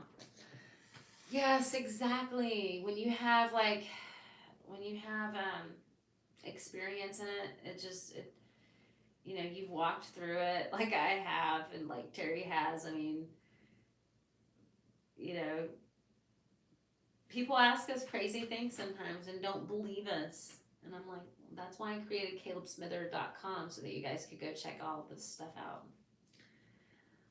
But yeah, like another suicide on the Norfolk ship today.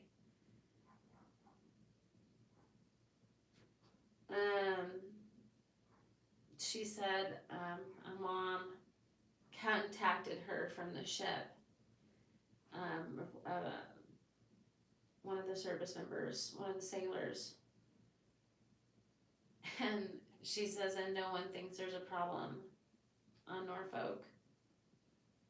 I mean, it's clear that there's a problem. And nobody is, it seems like nobody is taking notice.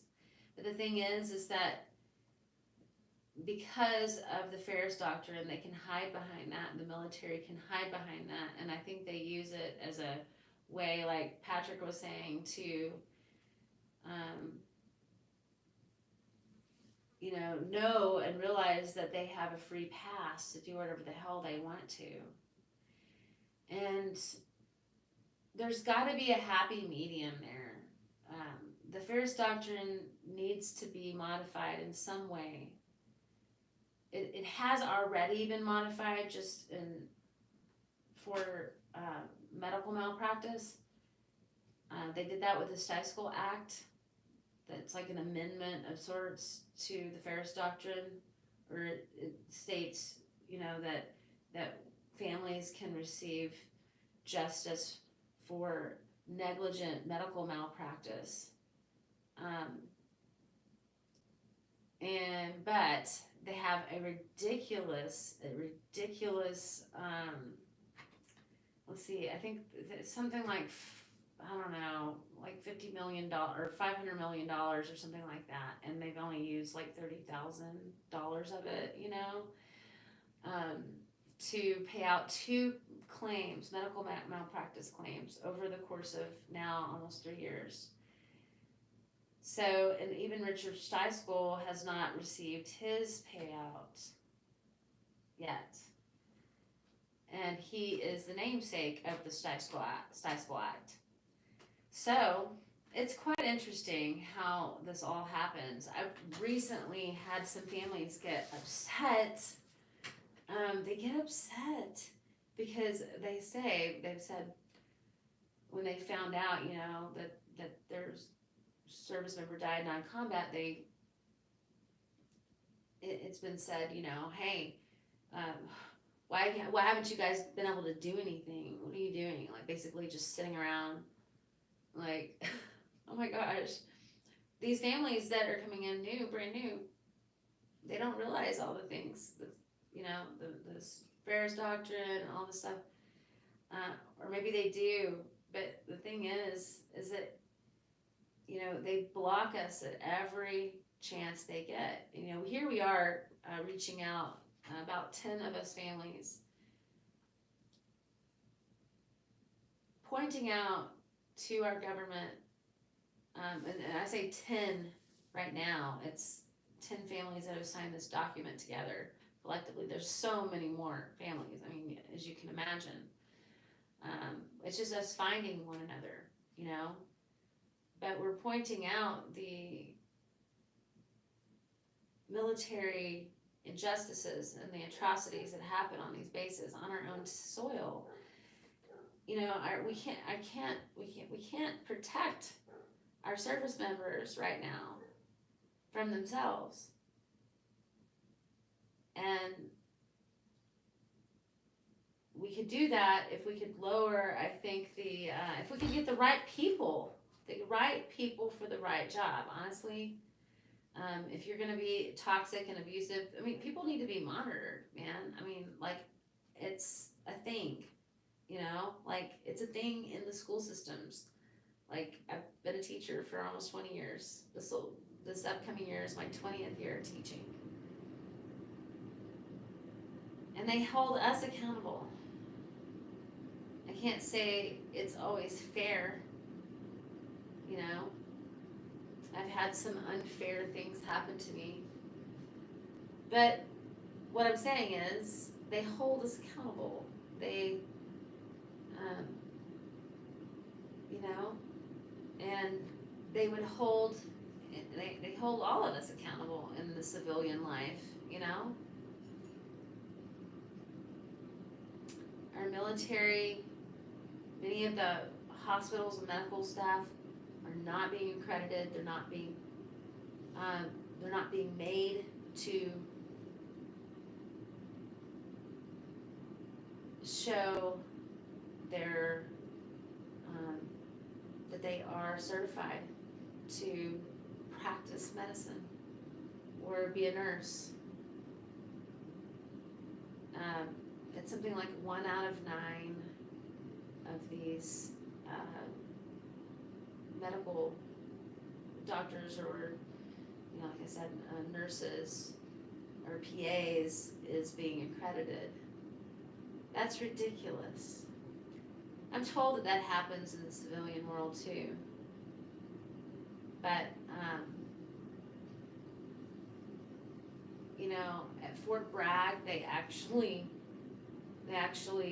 amputated the wrong leg, you see, of a service member. I'm not sure exactly what the entire deal was, but they amputated the wrong leg. They just can't keep getting away with this kind of foolish behavior. Things like they should have picked up the symptoms of my son's acute bacterial meningitis, they say. Of course, I have my own, questions about that, because, anyway, but if Caleb actually did die of acute bacterial meningitis, there was some medical proof that they neglected to see. I need to start reading his CID investigation again. I'm gonna have to go back and reread the whole thing. Would you guys be interested in me reading the CID investigation to you live?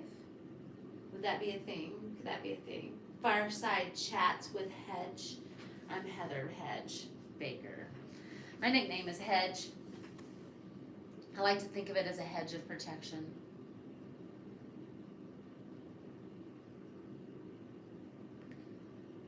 Yeah, I mean, I'm like thinking, read the CID investigation live. Would that be a thing? Would you guys be like digging on that? What do you think? Think you would like that? I did that for a while on my channel on TikTok. I have a pretty big channel over there with about 14,000 people. I would love for those guys to come on over here to Locked and Loaded Diaries, but I need to be more outspoken. I think I've just worn myself out, honestly. And this, I was telling you guys earlier about this neurological condition that's called dystonia that rips me a new one. And it's because, you know, I'm tired and, you know, I'm worn out emotionally. But you know what? You good people in my life make it so much better. I just need to get my shiitake mushrooms together, if you know what I mean. Hey, I'm trying to say get my shit together.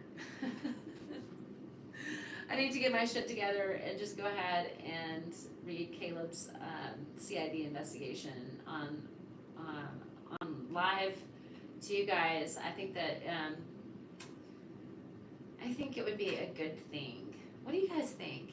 Would you guys be interested in that? I really think that maybe if I advertised it, that I was going to start reading his CID investigation live, that maybe you guys might be down with that.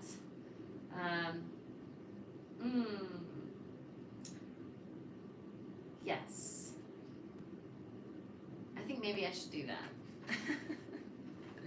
Because honestly, I have to read it.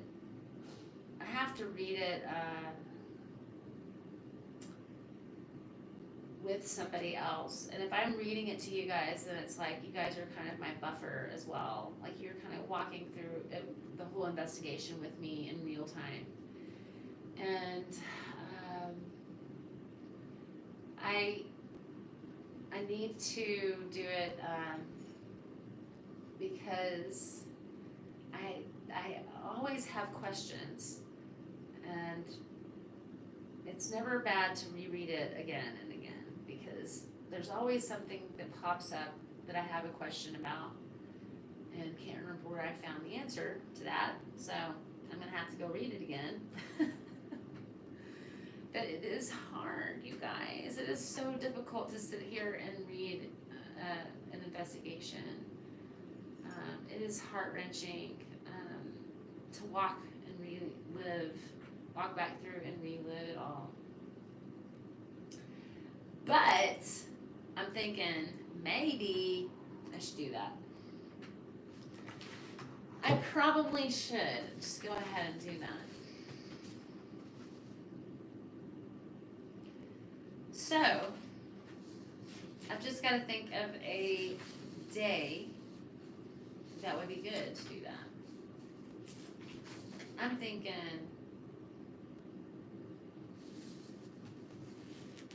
you know, we record Locked and Loaded Diaries on every Thursday.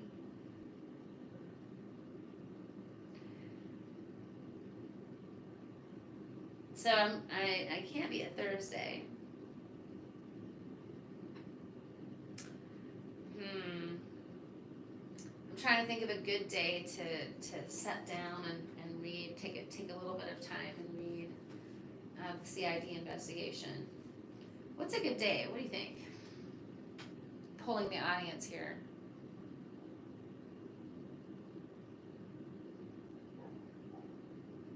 Oh, good. Thank you, Bo. I'm glad to know that you would watch.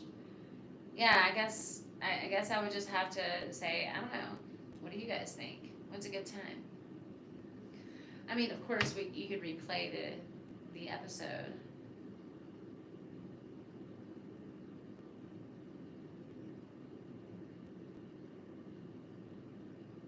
Well, Tracy, yes, I know you can't hold my hand, but I guess the collective energy of this space that we're in right now, and me being able to bounce my thoughts, my shock and awe over the things I'm reading, being able to do that is helpful to me because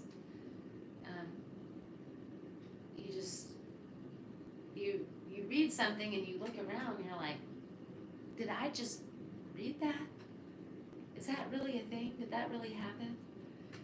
And you look across the table and there's nobody there, so it's like I can look across the screen and go, oh, okay, you heard me read that, right? So anyway, I'm like, once I get my shit together, I can do that, right? Oh my goodness. But if you pray, you can pray for my health and my well-being. I'm working on just loving myself in this situation, loving myself enough to give myself time to be by myself if I need to, the time, not to press myself to do a bunch of justice work, which I feel like I'm constantly doing, but you have to have boundaries and give yourself a break so that you can keep moving forward. It's boots on the ground, honestly. And we all have our calling.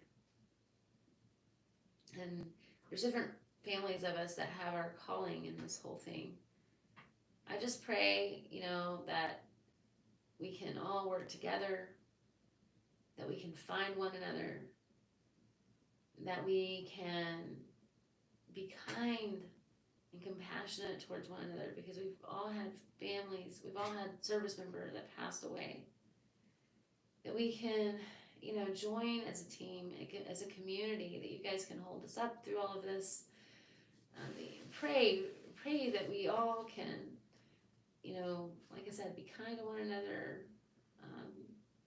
Most of us can, but there's so many families that don't trust and that have been burned by other situations, or maybe even other families. We're all in different places, and there's so many people across the United States that I want to meet, that I talk to all the time, but we're so busy,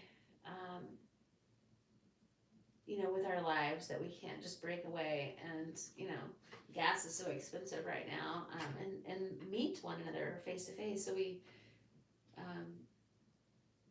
get to share space with one another, I guess, through text messages and sometimes through FaceTimes. And it's been an honor to meet so many of these families, and we hold each other up. There are those of us that just, honestly, we could, all this fighting and bickering, there's so many families that want to fight and bicker. Like I said, they think I'm too outspoken, whatever, but I'm just saying, like, if we can all just get along for the purpose of coming together, to educate people about these non-combat deaths, for families to share their experiences, their stories, their strength, their hope, or for us to give them strength and hope. This is a battle that, you've heard Patrick Concerted tonight as I shared the Truth and Nothing But the Truth podcast. That Congress often does not listen. Many Congress members know about things that are going on, but they don't, it's not in their backpack to pick it up and listen. But you know what? Our service members are the heartbeat of America.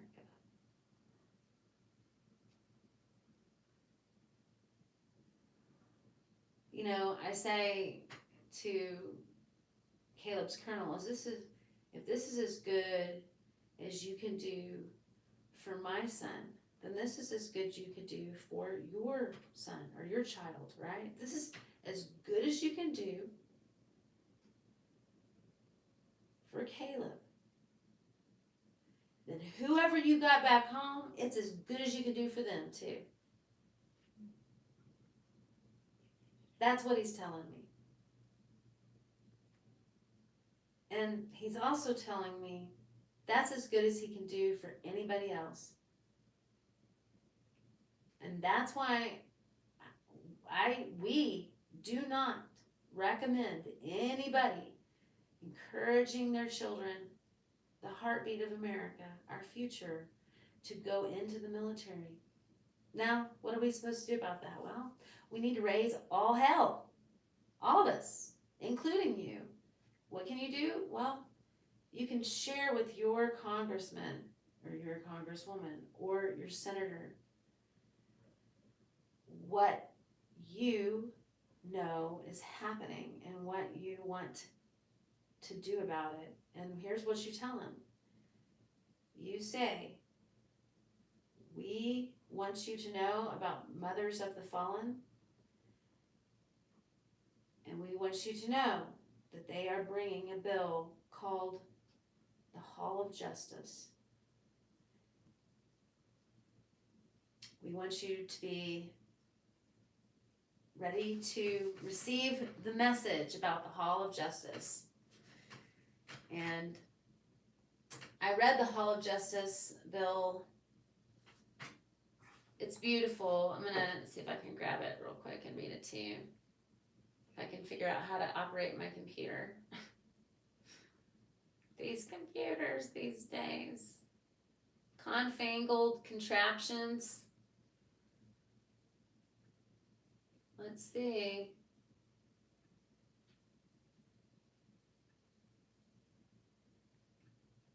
Oh, Gmail.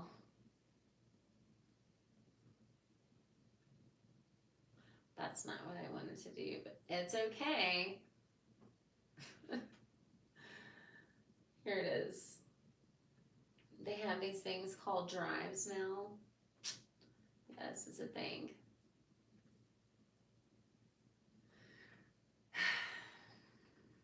Okay, here it is, folks. This is called the Hall of Justice. And this is what we are bringing to Congress, or would like to bring to Congress. But first of all, we want them to know about all of our situations and what's been going on.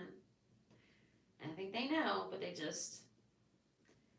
I think that the bottom line is that this program could potentially cost the government quite a bit of money. But if they would stop killing our service members, we could save some money. There's a lot of money that we could save because it costs $500,000 just to train one service member. You see, and so that's a lot of money. That's $500,000, right? And then they have insurances on top of that gets paid out to, whoever they've chosen, whoever that service member chose to represent them or to acquire that I guess monetary value insurance. And if you look at that amount, it's ridiculous.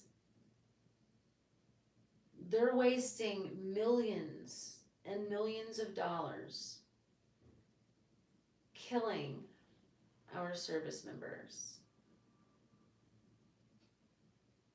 No accountability. Leadership must be held accountable, and we need independent investigations. And the Hall of Justice is the bill that we are carrying to Congress with us to say, here it is. Here's the answer. it's called the Hall of Justice. It's a federal proposal by private investigator Manuel Gomez. Here's the mission statement. The Hall of Justice is an independent federal agency. It is not part of the military, federal courts, law enforcement agencies, district attorneys, nor the Department of Corrections. The Hall of Justice is empowered to receive complaints of corruption, investigate, make findings, conduct administrative trials, and enforce discipline on any position or rank within the military. Federal law enforcement agencies, district attorney's offices, the Department of Corrections, and federal judges. So you see, the Hall of Justice would be able to mitigate and hold accountable all these different agencies, which right now there is no agency in charge of holding all these other agencies accountable. The Hall of Justice administrative trials will be conducted by judges who are not affiliated or influenced by the military, federal courts, nor state departments. Hall of Justice investigations will be conducted in an impartial fashion by an investigative staff, which is entirely composed of civilian employees who have secure clearances.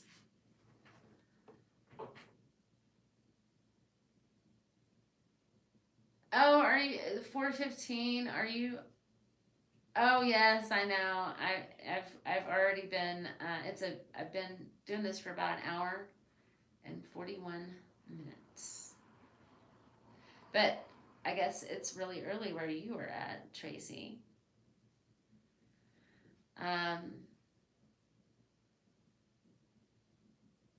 Good night, Tracy. Thank you so much for listening. You're amazing. Good night, everyone. It looks like everybody's going off to bed.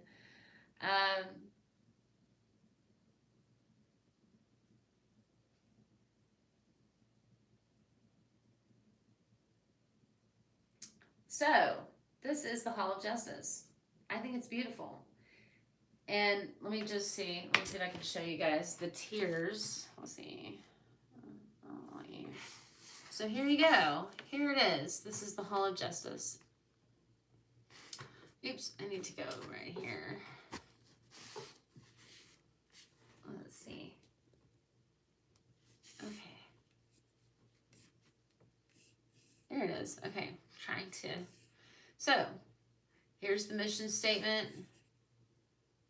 Federal proposal, like I just said, by private investigator Manuel Gomez. I just read that first paragraph to you guys.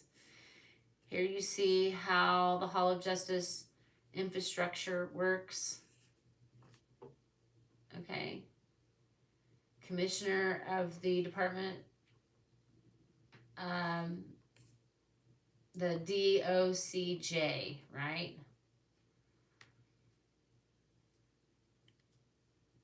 Two-term limit.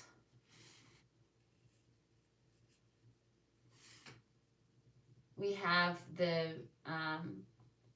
4 tiers that come off of that, I guess. Is that 4? Yes. So we have the Director of Investigations. We have the Deputy Commission, the Director of Trials and Judicial Operations, and that person must be a judge, and then the Director of Operations and Human Resources. So underneath the Director of Investigations, you see that it would be a head supervisor in charge of 5 investigative supervisors. 75 investigators with top secret clearance and sensitive compartment and item clearance. 8 intake specialists and interview rooms with audio and video recording capability. And then 4 intakes. And then under the, it would be the Deputy Commission, then the Director of Trials and Judicial Operations must be a judge. Under that, trial room, 4 trial rooms, 5 judges, 10 trial prosecutors, 6 court reporters, and 5 attorneys will be assigned as investigators to investigate judges for judicial misconduct. Okay.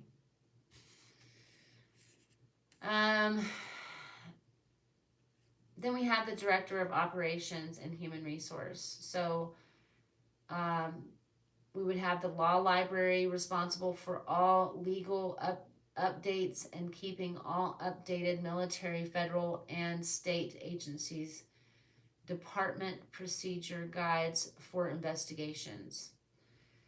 And then Information Technology Department, I love this part, recovers videos, data from all hard drives and phones for investigations. Also protects the Hall of Justice data systems. Oh man, let me tell you something. I need somebody to help me with that stuff. That's for sure. Because there's a lot of things that are being withheld from me, namely my son's phone and the information on it. So anyway, here's the functions of this federal bill proposal called the Hall of Justice. And yeah, it's pretty extensive. And it's pretty exciting that we're bringing it to Congress, like we are. Bam. Well, thank you guys so much for joining me. You guys have given me a burst of energy and a breath of fresh air this evening. Thank you so much for letting me express this evening and share with you about non-combat deaths, especially being able to share with you guys Terry and Patrick Caserta's new podcast that they're doing. It's called The Truth and Nothing But the Truth podcast, and it was their very first one. You guys should check it out. It's on our channel, Locked and Loaded Diaries.